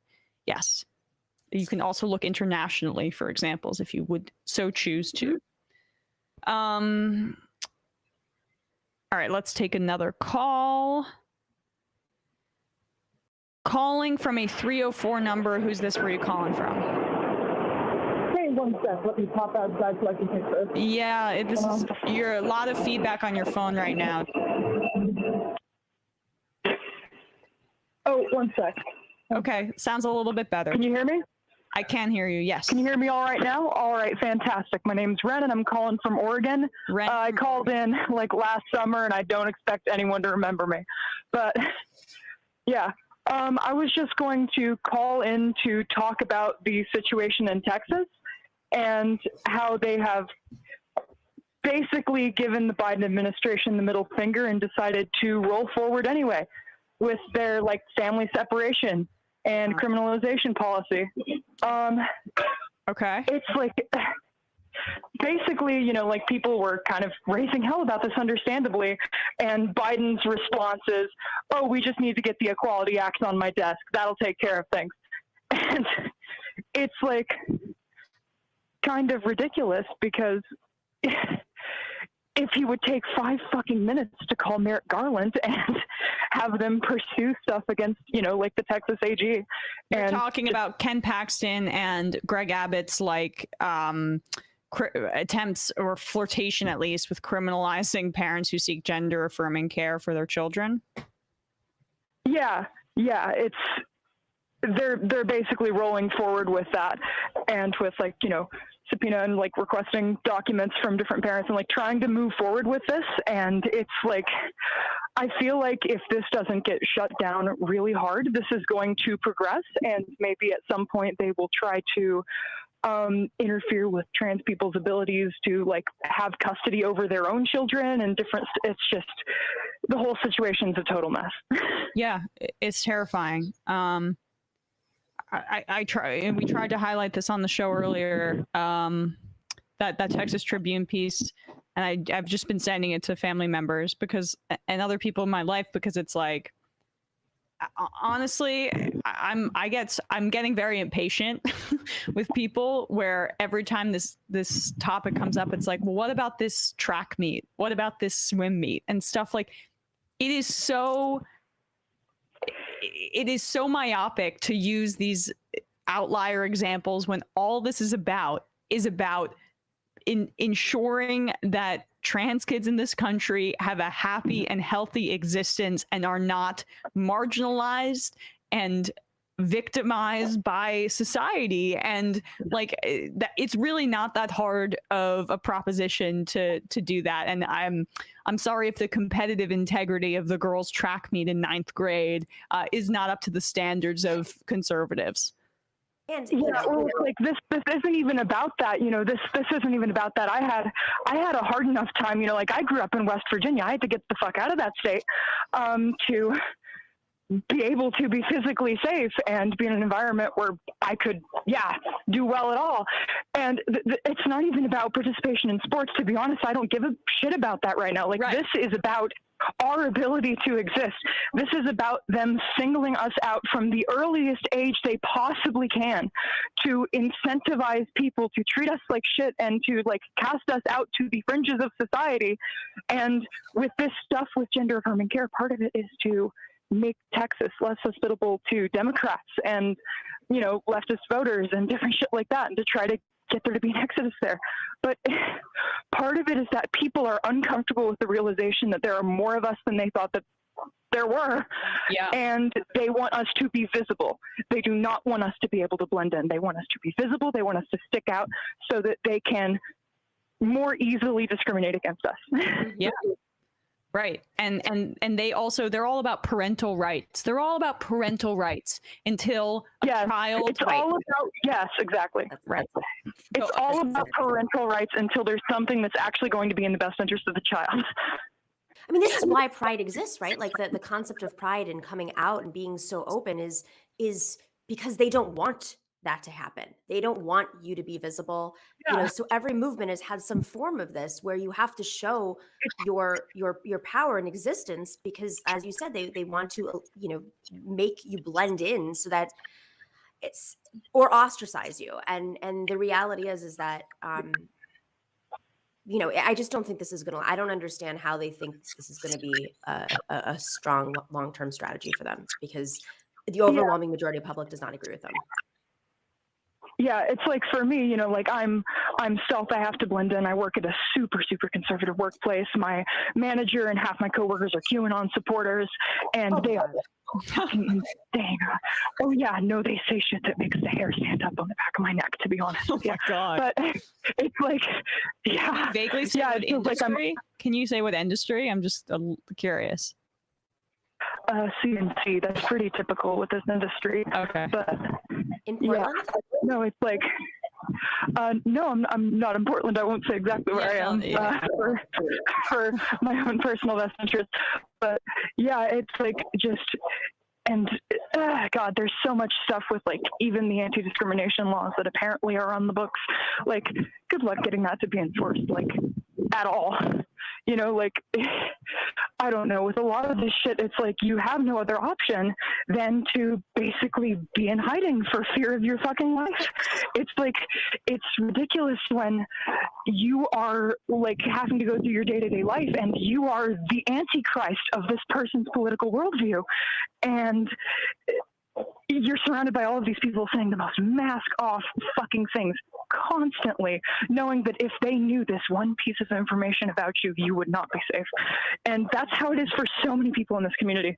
And I don't know. I feel like we need to be fucking militant with trans rights at this point. I agree. To try to beat this. Yeah. Well, Ren, please stay safe. I really appreciate the calls. Take care. Also, happy International Women's Day. We should get 6 months. We should. Exactly. Thank you for calling in and making it perfect. Perfect case. Bye-bye. Have a good one. Bye. You too. I gotta say, guys, I really, really appreciate the trans callers calling in and telling their stories. I mean, I hope that, you know, we're highlighting this. I'm trying to make a conscious effort to do so because this is a very scary time. And so if you have trans people in your life, specifically in Texas, you know, my heart goes out to, and you have trans listeners as well. My heart goes out to you, and just like hold them close as if people in your life, because it's, I don't know, not to be too Debbie Downer, but it is a very scary time. All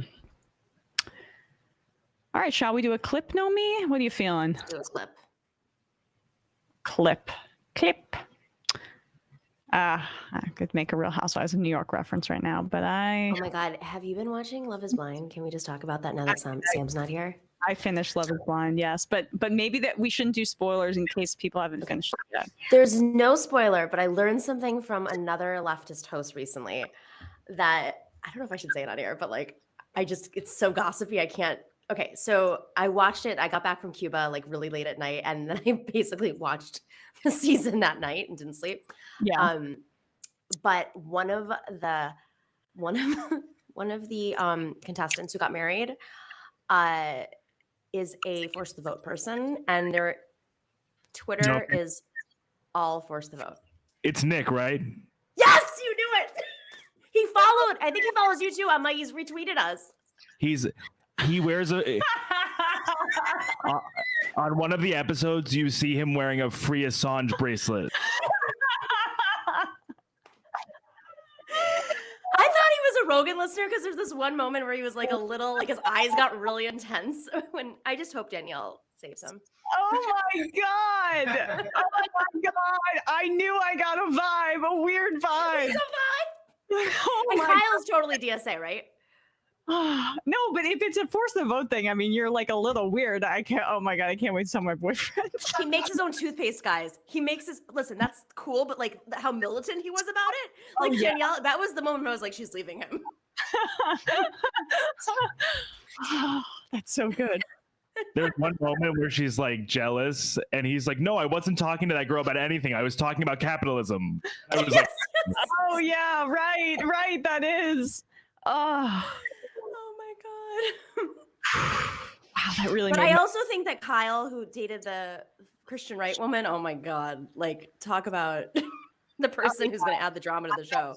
So many Republican vibes from that family. Like, we are Christians. We hunt. We fish. Do you fish? Are you a man of God? Are you a man of God? Are you with God? Wow. But Kyle was like, I'm pretty sure he was DSA. And like just even how he, like somebody who was an atheist, how he was so open to having a religious person, and then the Christian person who's supposed to be so open and you know accepting was like, no. Guys, Love is Blind is like a phenomenon, and now everyone check it out. And now that we know that there's a force the voter in our midst, that really made my day. I gotta say, Nomi, thank you for that. Thank you to our dear friend who I don't want to. I mean, I do want to give credit to the person, but I don't want to out him. Yes. Let's turn to another clip.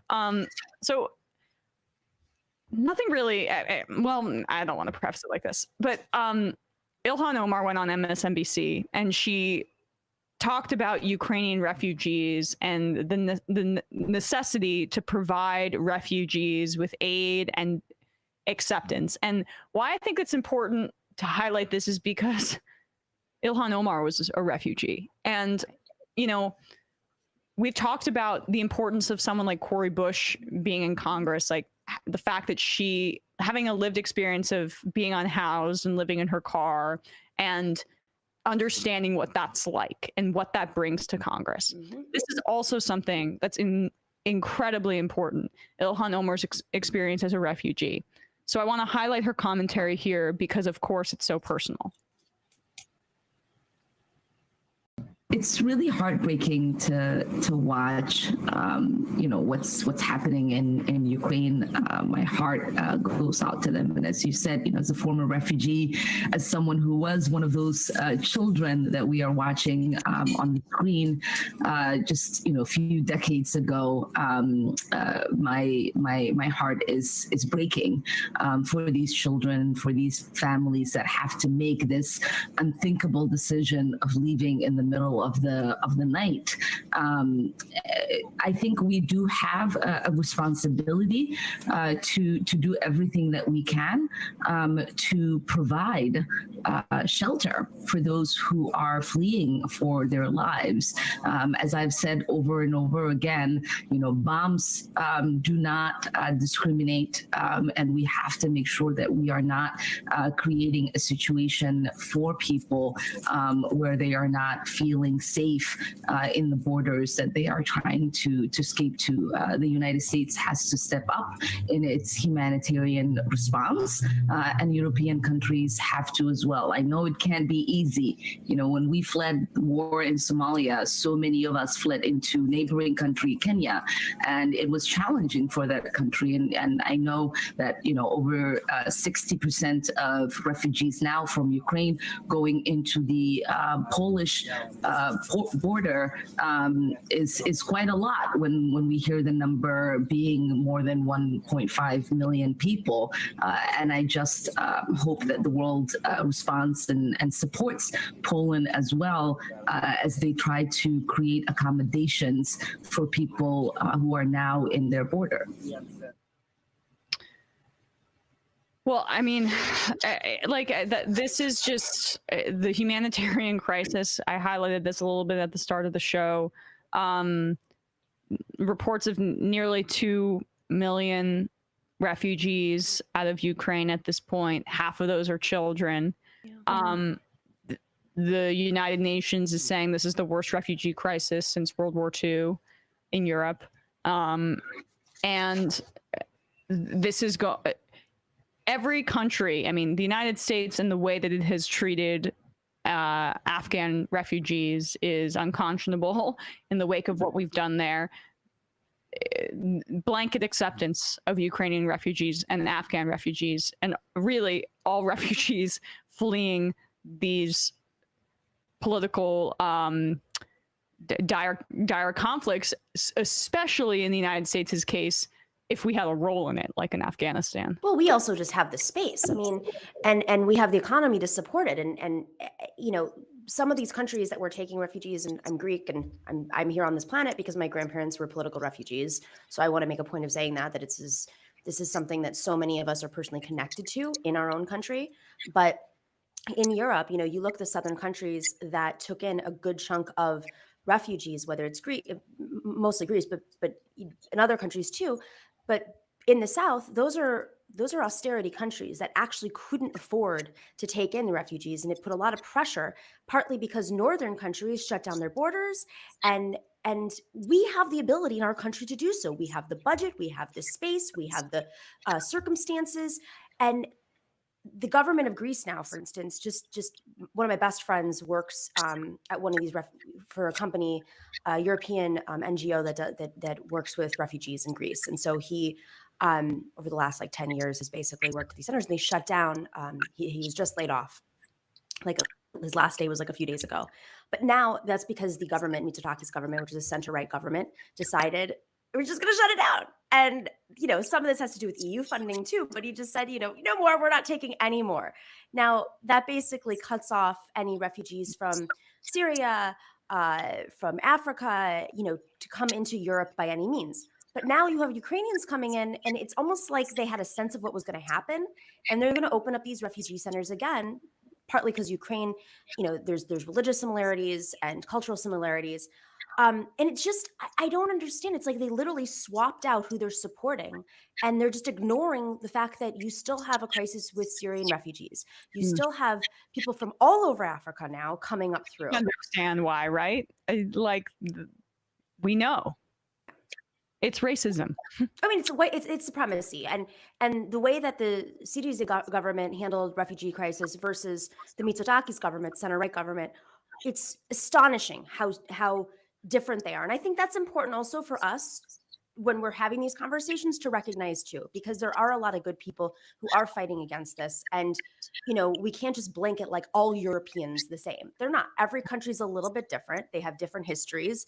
There are countries that are led by effing fascists who are causing this logjam. And if the EU was in solidarity, we probably wouldn't have much of this crisis.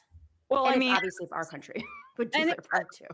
Let's call out the UK. Reuters yesterday headline: UK refuses to drop visa requirements for Ukraine refugees. Doesn't shock me. A country led by Boris Johnson is going to be this cruel. But the United States should lead in this regard. And other European countries obviously are going to bear the brunt of this just based on proximity. But shame on the United Kingdom right now, for sure. Well, Boris Johnson owes Russia for his election, so Brexit. So, Right. He's got to stay in solidarity with the guys. Man, Ilhan Omar, she's just so great. She's so great. Custodial artist. But Emma, how could we tell the uncivilized refugees from the refugees? It's not like we have a billboard reading, "Give me your tired, your poor, your huddled masses yearning to breathe free. The wretched refuse of your teeming shore," or anything. Yeah, right. Exactly. Probably see that from a certain. What happened? Okay, TV just turned off. Okay, figuring our monitor had a little hiccup. Valley, I thought you were waving at me. Okay.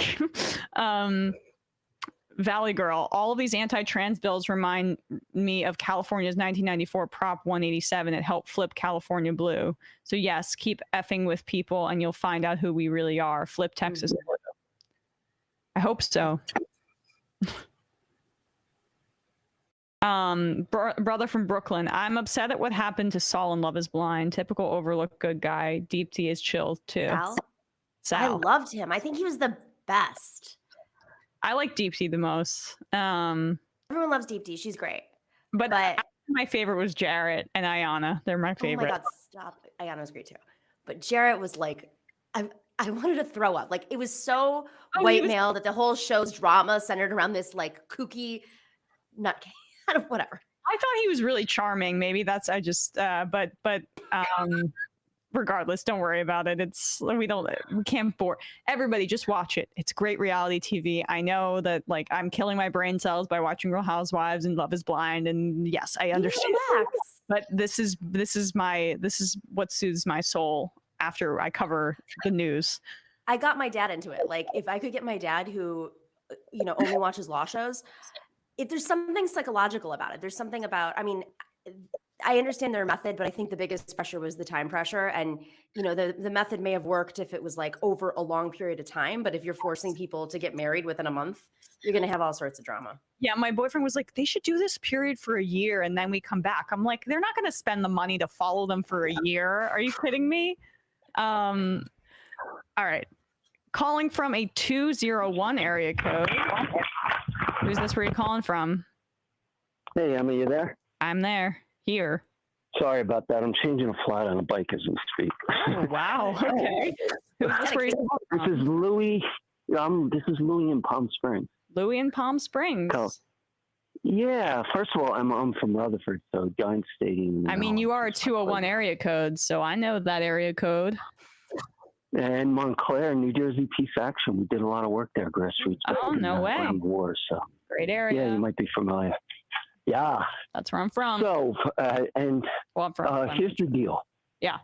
Oh, sorry about that. Right down the road from here, Rancho Mirage, talking about housing, they're building, Disney's going to build this. I mean, you wouldn't believe the size of the lot down there. Another type of celebration, but it's going to be for retirees. Yeah. Oh my God, gross. Yeah. And they're doing that in Florida too, right? Like there's a Disney in Florida that they're developing too, so you can have it be your entire identity. Oh my God. What is America? They're going to build. No, it's crazy. But they're going to build a giant pond on this place that's going to be, already there's a lot of backlash because of the water issue. Yeah. Yeah. I mean, and they're just going to bulldoze it right through. It's crazy. And, you know, back in the 80s, because I couldn't on a single income, I took my 2 kids and wife, we moved to Florida. I could buy a house in Tampa, brand new house, a perfect house for $100,000. That's how it was back then. And Ocala was a wasteland back then. You know, around, it was just really building up. It was horse country. That's all it was. And now I'm not surprised that there's a housing issue because there's nothing out there besides the build up around the park. So that's all I got. Yeah, I mean, it's like, it really is dying empire stuff. Disney developments as like nobody can afford houses. It's just, it's beyond parody, honestly. Go Finland, by the way. Go Finland. Appreciate Go Finland. All right, thanks. Lesson of today. Go Finland. We went there with my grandmother when I was like 14 or something like that, and she immigrated here. Grandmother's name is what? Ordovokitantola, but she went by Vicky here. Although, like, we found all her old stuff. She first went by Violet, and then she went by Vicky, just to Americanize it.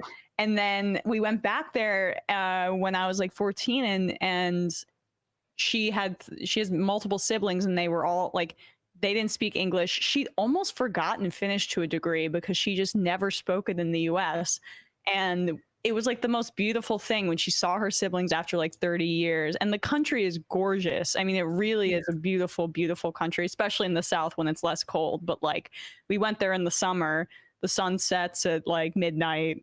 And you know, it's very cool. Especially at 14 going there and at such a transformative time. It really was. And to see my grandmother like have this like beautiful, like happy moment seeing her siblings after all these years, because she didn't have a lot of money and she just couldn't make it back there.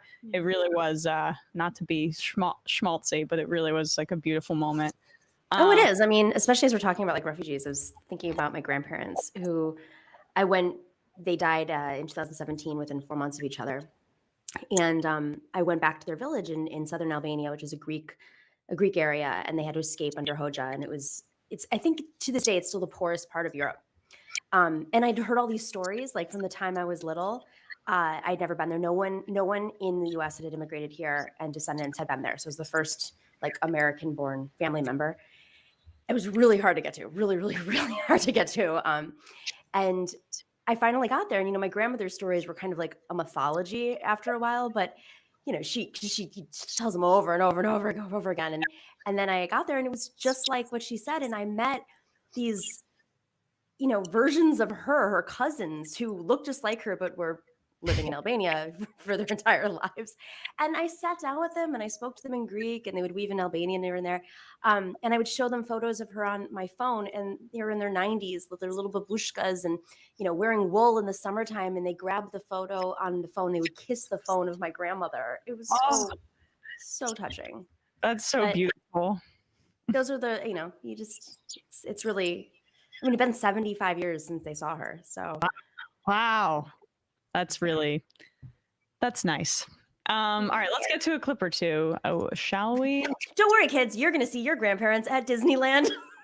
Oh, yeah. Ron DeSantis, speaking of grandparents, or at least the state that they often reside in. Let's go to Florida. So Ron DeSantis is. Are we good on the? Oh, it's behind me. Okay, it's fine. I can see it on the monitor. On my monitor. Little leftist tech situation here. So Ron DeSantis, he is clearly going to run for president in 2024. Everything that he's doing right now is an effort to set himself up to appeal to Republican primary voters. But if Trump enters the race, I mean, boy, they're not gonna go for beta Trump. They're gonna want the real deal. But he's trying his best to fashion himself in that way, and that's why he yelled at those high school kids to take off their masks, and that's why he and the Republican legislature in his state is supporting this bill, colloquially known as the Don't Say Gay bill. Here he is basically lashing out at a Florida reporter for asking him about the legislation and calling it the Don't Say Gay bill as opposed to the like watered down, sanitized HB 1557 parental rights and education bill. Sure, parental rights. But here he is responding to that.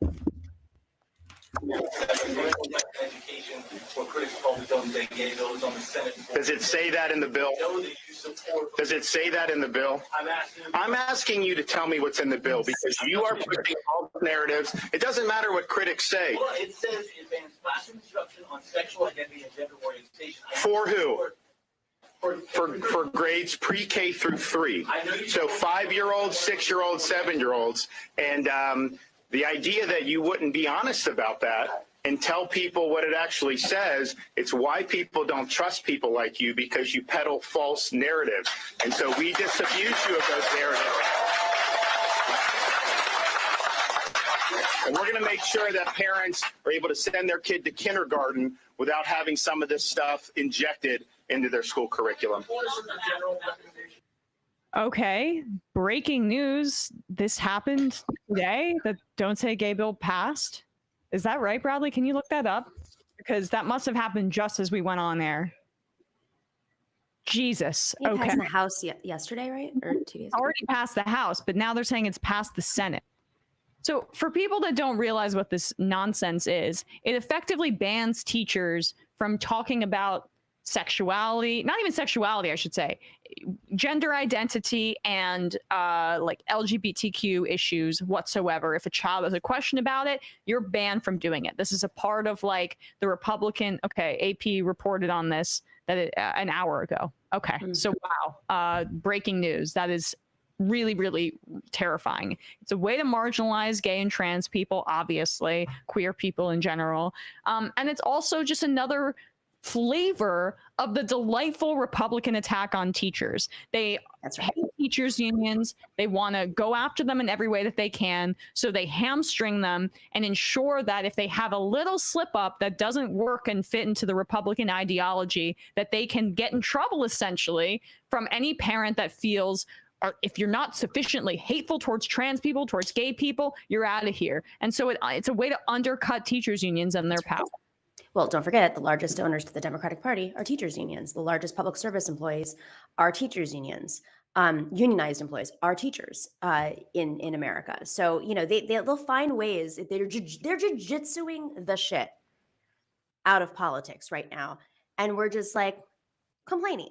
Like that's essentially what this is it's like, we can complain about it for a news cycle, but I would like to see what kind of real investment. Notoriously, the Florida Democratic Party is weak, notoriously has lack of funds, and nobody wants to give to it. But, you know, when you look at the actual numbers, as we know, in every single presidential year, it's pretty split. It would take very little work to go over that hump, very little work, because the Republicans put so much money into Florida. We put zero money into Florida. And yet we're still we're still 50-50. Yet they've taken over the legislatures and they're able to pass bills like this, which are frankly unconstitutional. Yeah. You know, aside from the fact that it limits people's rights, and they're fascistic. I mean, it's they want a man's world. It's like man's world, and we're just like out of it until we can't. Also, teachers, majority women held positions. I mean, this is a union led by a woman. Majority women made up. same with frontline workers, majority women. Like this is intersectionality. People don't understand that at this point. This is what it is. And honestly, teachers in Florida, I'm not advocating for anything because I'm not in that position, but I think that there should be some serious consideration about like action, collective action, because between this and the COVID stuff and the attempts to criminalize, not criminalize, but go after teachers for encouraging masks, and school districts, and now this, they can't just take it right now. This is an assault on teachers, in addition to like the assault, of course, on queer, trans, gay youth, 100%. And this is all. It's a way for Ron DeSantis in particular to shore up his bona fides for a national campaign, and having all these like symbolic things where you call it parental rights, while in Texas they are trying to criminalize parents for doing what they think is right for their children, and then they're still turning around and saying that they're advocates for parental rights. Give me a break. It's just bigotry. Every single ad out there right now in Florida, if you're a Democrat, should tie the Republican Party to COVID denial, because the numbers still don't lie in Florida. People are not in denial over whether or not COVID exists. He doesn't want you safe. He doesn't want your kids taught. He's attacking teachers. This is a man who only cares about his cronies and the money he's going to make off of the government. That's what people don't like. They don't like when governors are using their positions to advance their careers and their cronies' careers, and money. And I don't know. Even with the COVID stuff, it's like he still has 2 years. That's the base that he's built up. So that's why he's coming up with all these other tricks now. You know, a year at least until the campaign really goes into full swing. There's going to be a lot more of this that's going to happen with Ron DeSantis. And you're going to see it with all the other Republicans who are planning to run, because they're all going to outright each other. And frankly, they're overplaying their hands, as we're seeing in a lot of ways right now. But it's scary because the long-term effects affect people in those states. It affects lives. You're right. It's like the what trans kids are going through in this country right now is an abomination. It's an abomination. It makes me very mad. Yeah, Jesus. Let's take another. Governor Cuomo go run for governor down there. We covered. He really wants to be in. No, he really wants to be empowered. Go to Florida. Yeah, go there and like talk about what else should be canceled instead of you. Exactly. It's like sending what's his name to be ambassador. People were like really upset that he became an ambassador. It's like, no, they were sending him away. Yeah. What's his name from Chicago? Rahm Emanuel. Rahm Emanuel. Penny from New Mexico. Emma, any chance you're coming to an amazingly beautiful Taos to see? I think you meant Tahoe. No, Taos in New Mexico. I don't know that. It's Taos. I've never been to New Mexico. No, I'm actually going to Utah. I'm going to Utah. Yes. I'm a little nervous about all this extended family time. So you guys will see if it's just like, sometimes it's just like a lot. Anyway. Is it the Finland side of the family? No, different side. I will not say much more. Rand Paul's neighbor. So Emma, you're finished, but I've seen you laugh and show emotion. This is sus. Haha. Justin, Emma is now a boomer millennial with the housewives call. I don't get that one. Oh, can I do something real quick? I completely forgot. If you guys haven't gotten tickets already to Francesca Fiorentini's Bell House show, go do it. I think it's going to close out soon, so you definitely want to go do that. It's going to be at the Bell House in Brooklyn with Sam Seder, you know, that guy, and Matt Lieb and Tiffany Caban from Astoria. So go check it out. Yeah, Sam plugged it yesterday. I apologize for forgetting to plug. I wish I could go, but you know, I'm flying out tomorrow. So, Tim from Minneapolis, Naomi, I am crying at your story. It's so wholesome. Thank you. Deaths pulled from the future. Why has there been no politician, media, outside group, DSA, et cetera, pushing back on Biden and state governors just completely terminating pandemic protections? It's really frustrating that nominally liberal federal and state governments have completely abandoned immunocompromised people and unvaccinated people who are on average poorer than the rest of the population, and there's no pushback. I mean, I wish there were more pandemic protections still in place in terms of like the eviction moratorium and stuff. And we covered on the show what McConnell's trying to do in terms of the extended free lunch voucher program. He's trying to get rid of that altogether. So I'm with you on a lot of that. But I do understand in terms of some of the loosening restrictions right now. I think it's a bit premature, but I follow and I write down the case count every day in my my little notepad here, which I'm always writing on. If you can, I don't know why I even need to show it. But the case count's pretty low. I mean, it's like 44,000, 43,000 nationally in terms of what's being recorded. So we have to be cautious, but I do understand in terms of like masking, some of those restrictions in certain contexts being a bit loosened.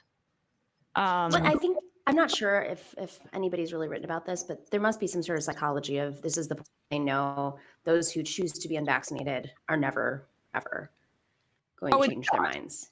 We're between a rock and a hard place. Like there's no way at this point with like COVID cases going down that it's going to move anybody. I mean, yeah. Have you read my email? One thing, though, the people who hate women's rights, LGBTQ rights, and love Russia are usually the same people. Less people to dislike, which makes it a lot easier. Even here in the Netherlands, we have politicians who still call Putin a good guy, and the tanks were about to roll in. Easiest thing was, dude was already pretty much a Nazi using cute dog whistles. Some people really like the sentient hate sandwiches. Some people really like sentient hate sandwiches. Well, I urge people to, if you have time to, there's been a lot of writing on this, sort of the Dugan mentality and the Eurasian mindset that has, whether or not it was directly influenced on Putin or vice versa or together, there's a lot of different opinions about how close Dugan was or is or ever was to Putin. But there's a Eurasian, Dugan is definitely just a Bannon. So that's one thing right there. If folks want to look into it, there's a mindset, there's a way of thinking, and the way that they basically have Nazi washed, their excuse over Ukraine and how people are buying into it is ridiculous. Yeah. It's even on the left seeing that. I'm like, come on, guys. Spacco writes, check your source. Rubio tweeting out Zelensky's screenshot during the Zoom call had the same energy as Lauren Boebert tweeting that Nancy Pelosi had left the House chambers, letting insurrectionists know where she was going to be. I mean, I don't think it's the same thing. I think Rubio just wanted clout, and he's pretty stupid. Boebert, I think, was malicious, and that's in terms of but the difference is that I actually think Republicans, we covered this a bit, Naomi, when you were away. How did you notice the huge shift from when Trump was praising Putin and Tucker Carlson was following suit? They must have got some poll numbers that said this is bad, and they switched real quick to being pro Zelensky and stuff like that for the most part. Well, they also have to be seen pro America. I mean, it's not right. I think the writing was on the wall for a lot of folks. It's interesting though, didn't Zelensky say specifically, do not take photos of me? And, yes. Yeah. And Rubio was like, what? Not paying attention in class. Right. Exactly. Another Republican tweeted it out too. Yeah. Salty Line Cook, hey Emma and Naomi, the housing costs here in the San Francisco Bay are insane. A home across the street from my house in East San Jose sold for $700,000 just before the pandemic. It had holes in the walls. A medium-sized dog could comfortably walk through. The next house next door is currently asking $850K. We need help now. Yeah, it's because wealthy people can buy it and then they can pour an extra $300K into renovating it. Well, I tweeted something out and this isn't something that I just made up. It was when I ran for public advocate, a lot of our conversations about real estate and how at that moment in 2018, 2019, how much of the home sales were being purchased by oligarchs and used as cash, basically bank accounts, because it wasn't safe to store their cash in bank accounts because they could get seized at any moment, as we're seeing. And so I said, how is this going to affect the market if say these real estate holdings are seized, or if, you know, at least at that moment when I tweeted it, these oligarchs cashed out on their real estate, and people were like, well, it's only this percentage and it's not going to affect the market, and, you know, who cares? And it's like, actually does, because they drove up the cost of real estate artificially, in a sense that, like, even people who lived in some of these buildings who were wealthy were complaining that their tax dollars went up. And then the zonings of the neighborhoods shifted because, of course, their LLCs would donate to politicians. And then the next thing you know, there's no small business cap on rent, and small businesses can't afford to live in that neighborhood anymore and work in that neighborhood. And so you have Chase banks. So the ecosystem of the city shifted very fast from the time Bloomberg took office to the end of his term, in which he opened the city up to oligarchs throwing money into real estate. And that turned this city into, you know, the New York Times did stories on this, how there were these towers in the middle of Midtown where they had no lights on because nobody lived there. Nobody lived there. Of course, that's going to affect real estate. There was some like reporting I saw on it called like Billionaires Row or whatever. Yeah. Is that what it's called? Or it's just, yeah, it's something. Yeah, it's 54, 57, something like that. Yeah, it's obscene. It's obscene. And developers love it. You know, we talk about real estate developers, but they're building these buildings and they're relying on selling out the buildings. So it's just the demand for it's that high that you know, it was the third rail in politics. They definitely came after me without a doubt for this issue because I wouldn't shut up about it. But also, let's just be real. A lot of politicians in New York City take money from these developers and they try to hide from it. And only recently has it become an issue that folks don't want to be associated with. But the reality is, you know, our democratic city is propped up by real estate developers. Yeah, and that's a huge part of the return to the office push too, that like Eric Adams is in favor of. Also cozy with real estate developers. Yep. 6 Foot Bear, Emma, the top news for a Wisconsinite and the way to get away from the bummer news is obviously Rodgers is back. 4 years, $200 million. Well, yeah. A few Chicago friends bummed already based on what it means for the other NFC North teams. I saw that. Yeah, I mean, again, like, you know, he was my favorite player of all time. Pretty hard for me to root for him at this point. Got to be honest. And I've found his antics. It's like been like a breakup for me. Gotta say. He went to a wedding with Shailene, I heard, over the weekend. Woo, back together. Gossip. This is the gossip section of the show. Maybe like he'll finally get vaccinated, but probably not. Future in doubt. In light of the rising gas prices, here are a couple of facts. The gasoline internal combustion engine is only 1/3 efficient, so you can only get 33 cents of energy for every $1 you put in. It is literally burning your money away. The internal combustion engine was invented in 1885. Good thing capitalism forces innovation, says Future in doubt. Yeah, exactly. Let's take one more call. All right, we'll take another one after this. Calling from a 308 number. I think I know who this is. Indeed, it is Kowalski from Nebraska. Kowalski. Clear line. Yeah, how you doing, dude? Not too bad. I couldn't miss an opportunity to wish everybody a happy International Women's Day, especially when 2 out of the 3 largest women figures of the online left are hosting a show together after kicking that old man out of the office. Yes.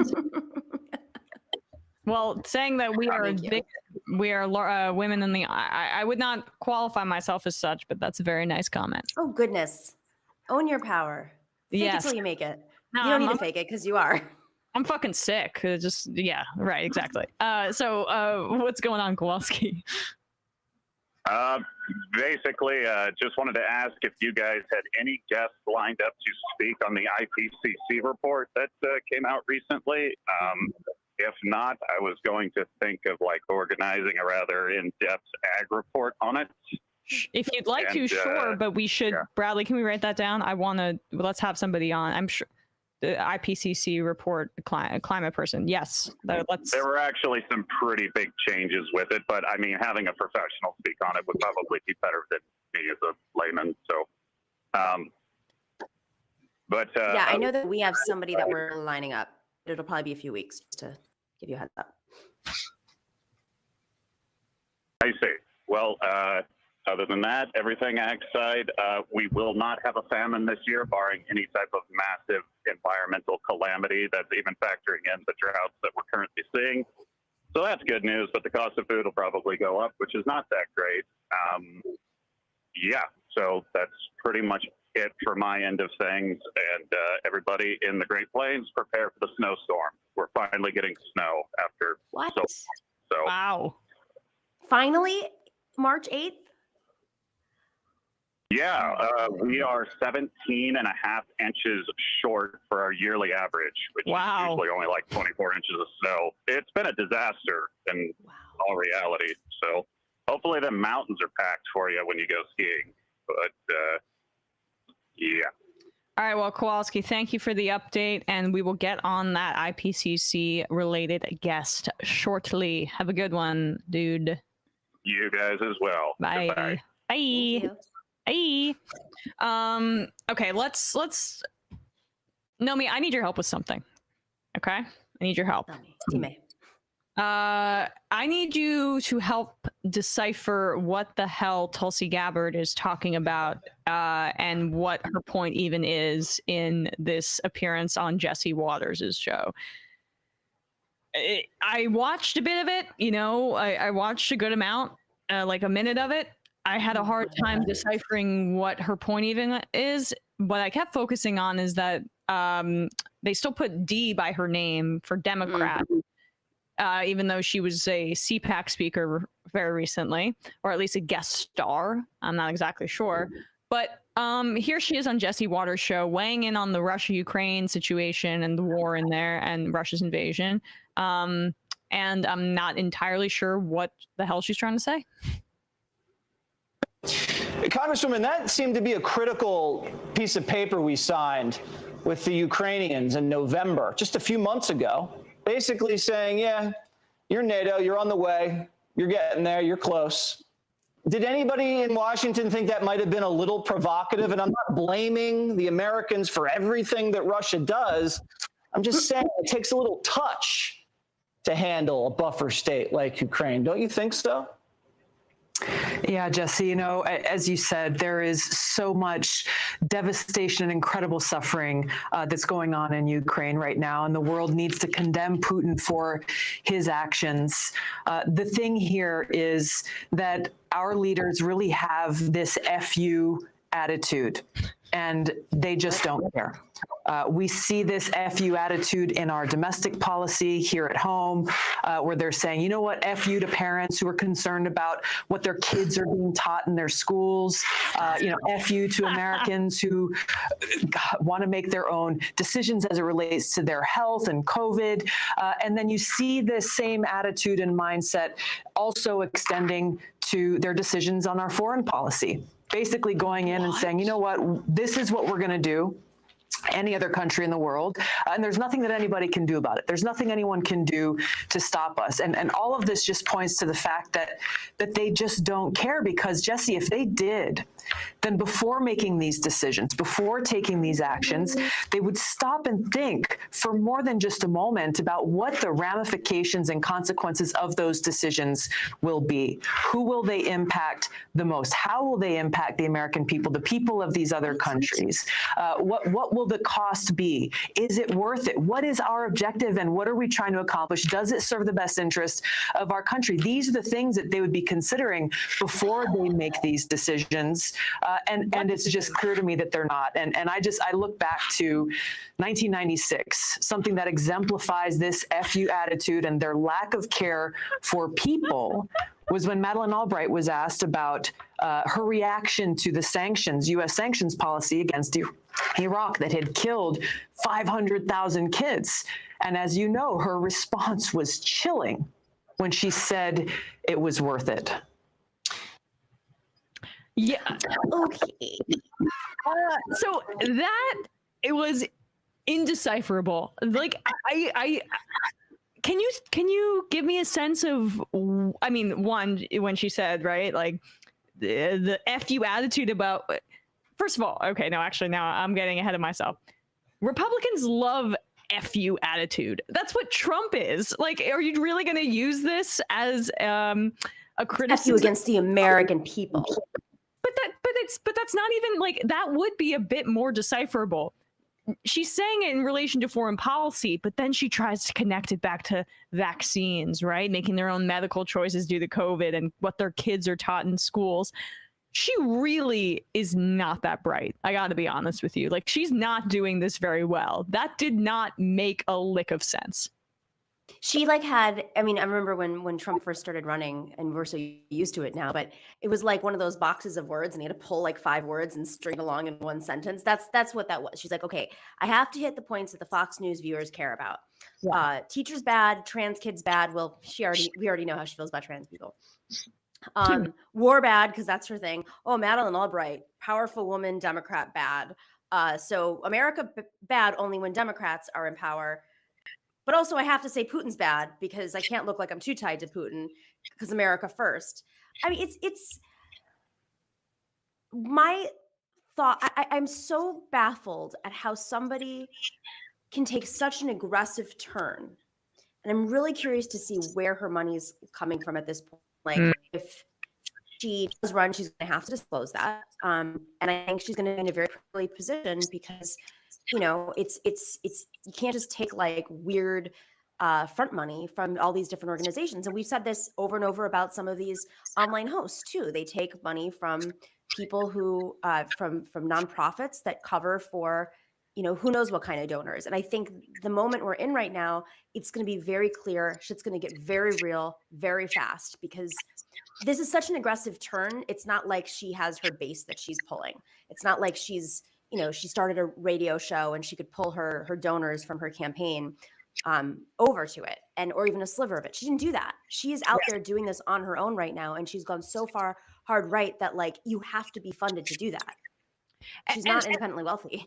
Again, like the Madeleine Albright quote is atrocious. I mean, obviously and it's worthy of condemnation, but like this is why someone like her and Jimmy Dore and people like that are useful on Fox News, is because that's the only person they'll talk about. Like, oh, we're gonna just what happened after 1996? Who came into power and had an insane foreign policy that killed hundreds of thousands of Iraqis, displaced millions, maimed and killed children, destroyed an entire nation based on a lie. Like that is a accurate point in terms of like what she tacked on at the end. But it's why like someone like Jimmy Dore and her, they found that going towards a right-wing audience is more lucrative because they don't really care about the content of the critique of Democrats. They just care that it is a critique of Democrats. And if you're not going to actually make it a broader argument about the military-industrial complex as related to like the fascists and the insane people in the Republican Party, then what are you actually doing? And she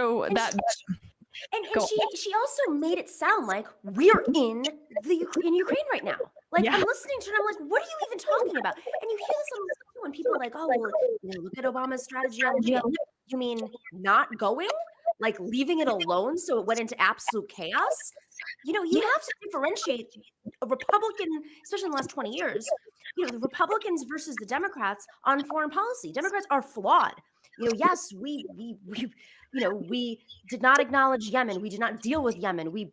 Syria was a complete disaster under Obama. But it is very different policy than the Republican policy, which is send in Eric Prince and death squads and take over the country so that we can make money. Yeah, it is obscuring the reality by an overemphasis on one particular point, and like that's why someone like Jesse Waters is happy to have her on. You know. Well, I think we should call. I mean, frankly, at this point, and I go on Fox News, as you know, certain shows. I'm not messing with Hannity. As opposed to what's happening in that instance. Exactly, because the truth is as much as we don't want to. Fox News is everywhere. It's down the gyms. It's, you know, Republicans who don't like Trump watch Fox News at night as the background noise. If you can just say something truthful, interject it, it might make a difference. But with that being said, News Corp is a publicly traded company.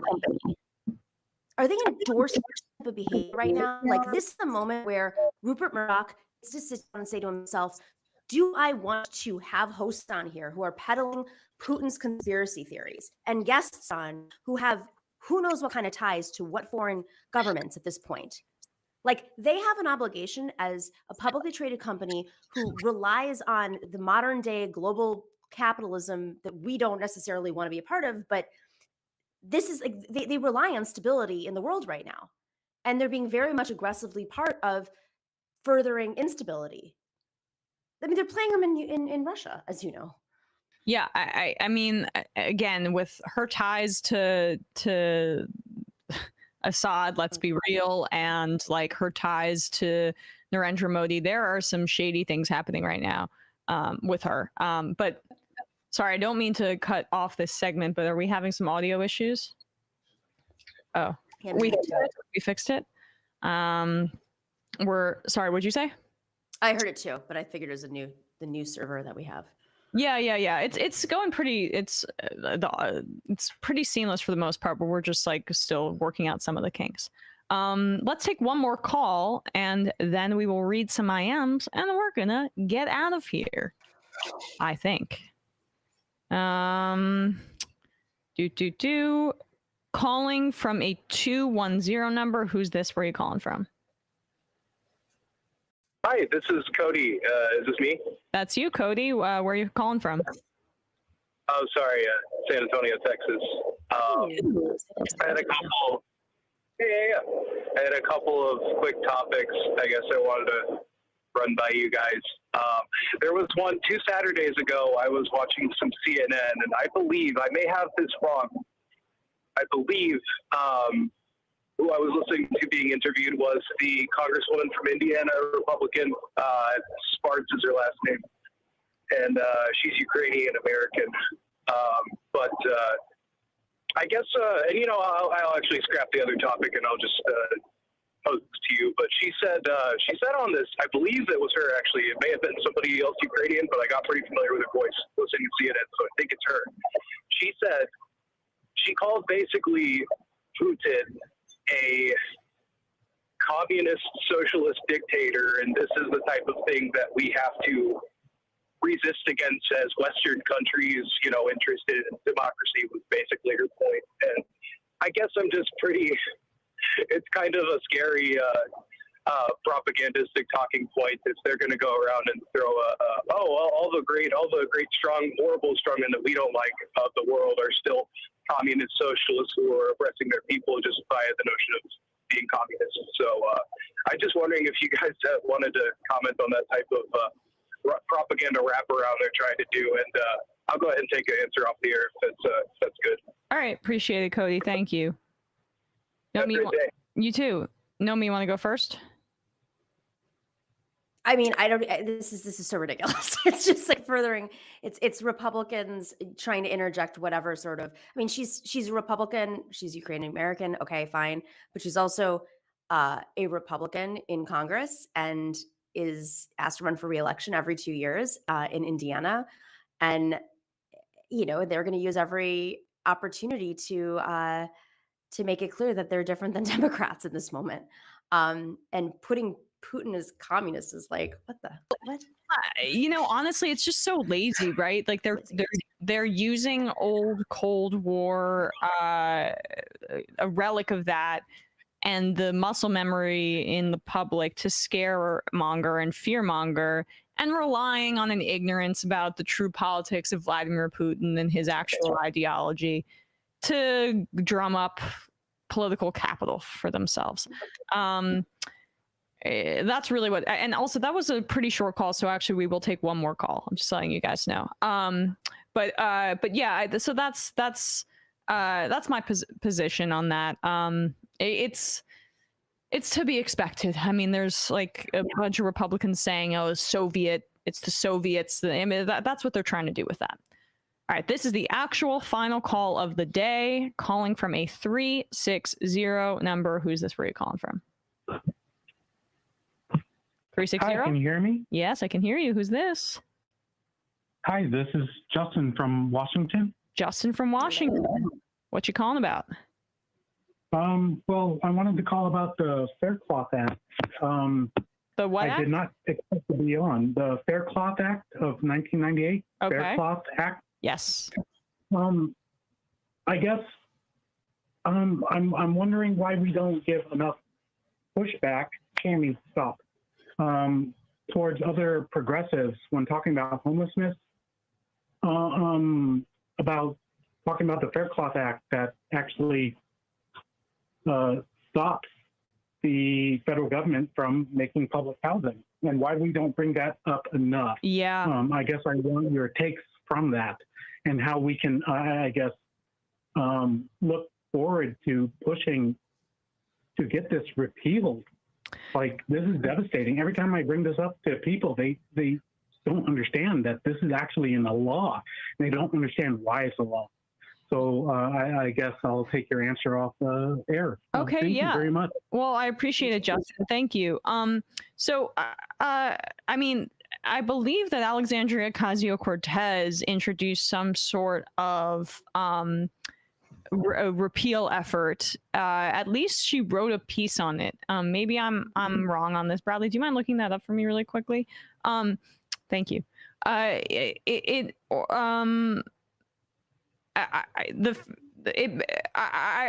think that there is still a commitment to Reagan era anti-welfare austerity politics in the Democratic Party with our leadership. So that's a great question by you.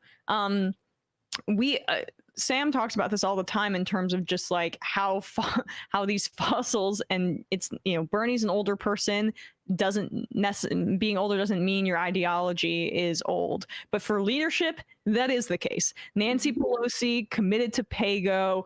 Biden is the biggest example of somebody who is a, you know, neoliberal centrist type of Democrat who's not interested in these kinds of politics.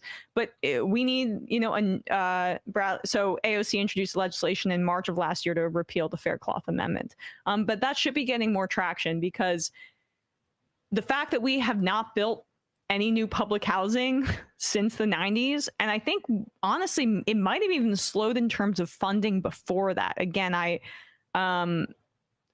wish I had the data in front of me, but that it's an outrage. It's an outrage.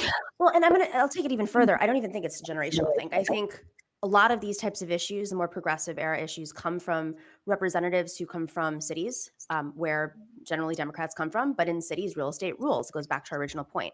You know, you have representatives like Richie Torres, who is in the Bronx, who the poorest district, I believe, in the country, in the South Bronx. It's been changed with redistricting a little bit. Well, actually a lot, but he still covers the South Bronx. Richie Torres was the chair of the housing committee in the city council. And yet some of the most egregious things are happening right now in his district that have been written about in the New York Times in the last few weeks in terms of housing corruption. But shocker, shocker, shocker, who's taking real money? And this is for the majority of representatives, not obviously we've had changes in New York. We have AOC, we have Jamal Bowman outside of New York, and I'm not sure where Mondaire Jones stands on this, but for the most part, our representatives in the city council too, which is supposedly progressive, are beholden to real estate. And they are the ones fighting against this. You know, not to mention our housing, you know, I believe it's 1 out of 8 New Yorkers live in public housing in New York alone, but you can duplicate this throughout the country. We saw how Pete Buttigieg dealt with housing when he was mayor of his city. Housing is so decrepit. It is a human rights situation right now. You have, you know, children under who have been exposed to lead paint that has been chipped off of walls, tiny little chips. It tastes like candy when you put it in your mouth, that now have behavioral and mental development issues because they were exposed to chip paint, not to mention with lead in it, not to mention the water issues, not to mention that, you know, just basic like heat. There was a major heating issue this winter in public housing. There's so many different issues, and these are people who are paying rent. What the average New Yorker who's in public housing is paying for their rent is well over what the average person outside of New York that doesn't live in San Francisco, Miami, Chicago, or DC, or Los Angeles is. if you were to look at somebody who lives in Midwestern city, the person in public housing in New York is paying more than they are for their home. It's so beyond at this point that it's comical. I think we really do have to start highlighting the lawmakers, the Democratic and progressive lawmakers who are completely beholden to real estate, and hold them accountable, because this is 1 out of 8 New Yorkers in particular is dealing with a human rights situation at this moment. Yeah, I mean, very well said. We're going to read 10 more IMs, and then we are going to say goodbye. Real Ace Attorney, Emma, Russell Wilson to Denver. Holy shit. I know. Honestly, in the middle of one of the clips, I saw the notification on my computer, and it took everything in my power not to talk about it. But I did just see the compensation.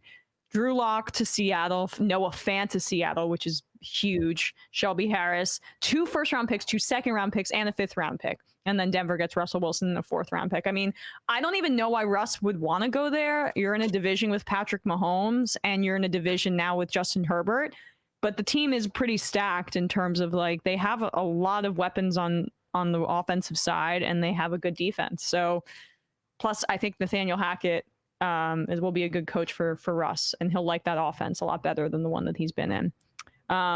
And Seattle rebuilding, it's a good idea for them. They have a ton of holes on that team, and that Jamal Adams contract was stupid. So was the trade. Congrats to Bradley, Jets fan. That was the one good thing the Jets have done in a really long time. Speaking of Bradley, Darren V. Shout out to Bradley again for holding down the production side, and to Nomiki and Emma for a fantastic International Women's Day show. Much love to it was totally on purpose. Much love to the LGBTQIA plus family, especially in Texas and Florida. We don't let DeSantis take away IDW for hate. And thank you to Dorsey, too. Dorsey's been also stepping up. I just want to say that as well. Yes. Bernie Bot, we just saw Tulsi Gabbard's practice Sarah Palin impression. I think the Republican VP pick might not be too far-fetched. DeSantis Gabbard. Oh my God. Oh, yep. That is so painful. Make it unclear. I'm behind on today's stream, so apologies if this is a bit late, but screw that guy who I IM'd in saying homes wouldn't help the unhoused with mental health problems. I have volunteered with Unhoused Aid in Central Florida area, so very relevant for our interview today. And what these people need is freaking housing. It actually is just that simple. Then additional needs like mental health can be addressed much, much easier. Yeah, I mean, totally agree. Nom Danette. I think Tulsi was making a clumsy attempt to be a populist. She was trying to portray the Democratic Party as venal elitists that looked down upon the white working class. The cussing was an attempt at a Trump light bluster. Well, it was a failure. Rob from Dedham, I don't think Tulsi will be a Republican just yet, but I can definitely see her being a People's Party candidate. She'll fit right in with the dum-dums. I could see that too, but she's in it for money, I think. I think she has power, and then that's such a clusterfuck. It's just not happening. Mike Wright, since today's show has been talking about Finland so much, Emma, are you familiar with the Finnish Nightmares comic by Karolina Korhonen? It's an English language stick figure web comic about how as a Finnish person, you're socially awkward and uncomfortable about everything. It's been published internationally and interestingly enough has gained a lot of popularity in China. Oh, and shout out to the YouTube chat. I haven't, but that does, as someone who sometimes can be a little socially awkward, I attempt to not be, but sometimes it can happen. Maybe that's where I get it from. Christo, seems like Nomi will be at the Bell House. If so, that's 2 Queens women I voted for. See you there, maybe?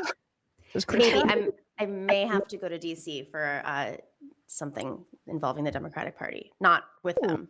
They're having a meeting, and it's about to get frisky over there. Pay attention to what's happening to the DNC right now. Jamie Harrison ain't getting along with the Biden administration. Very interesting. Okay, 3 more. Sobe, California, what's up, M Majority Report crew? With the absence of both Sam and Matt, it's only fair that Bradley picks up the shofar. Can I get a shofar from Bradley, please? Left is best, and let's go, Bradley. All right, Bradley, try it. This that is so much worse than I thought it was going to be. What was that? Was that a whale dying? I have no idea what just came out of your mouth. That's why I don't do it. Yeah, there we go. Be careful. I want to hear Dorsey now. Be careful what you wish for. Dorsey's not attempting it. No way. Starburst. I'm a feminist and all, but chivalry from men shouldn't die, should it? Emma and Nomi need to check out Married at First Sight. All right. Wait, Married at First. I think that's it's some sort of reality show. I don't think it's a spinoff though. And the final IM of the day. Majority Report wardrobe coordinator. I think this is in response to your shofar. Congratulations, the studio is now haunted. All right, guys. Really appreciate it. Great show today. Thanks so much, Naomi, Bradley, and Dorsey. I will miss everybody. I will see you next week. We'll be back on Tuesday. Matt will be back next week too, but Sam will be back tomorrow and the rest of the week with you. So thanks, Naomi. See you, and check out the Naomi Key Show. See you guys soon. Thanks, guys.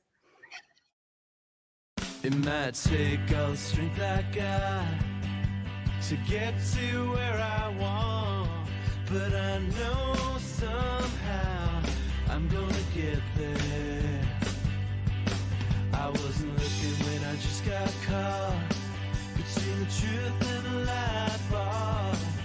But finding out won't make me feel any better. Yeah, I know the clock is ticking, but the Nets are gonna kick in, and my pilot light's shining bright. I get somewhere the choice was made, for the option where you don't get paid.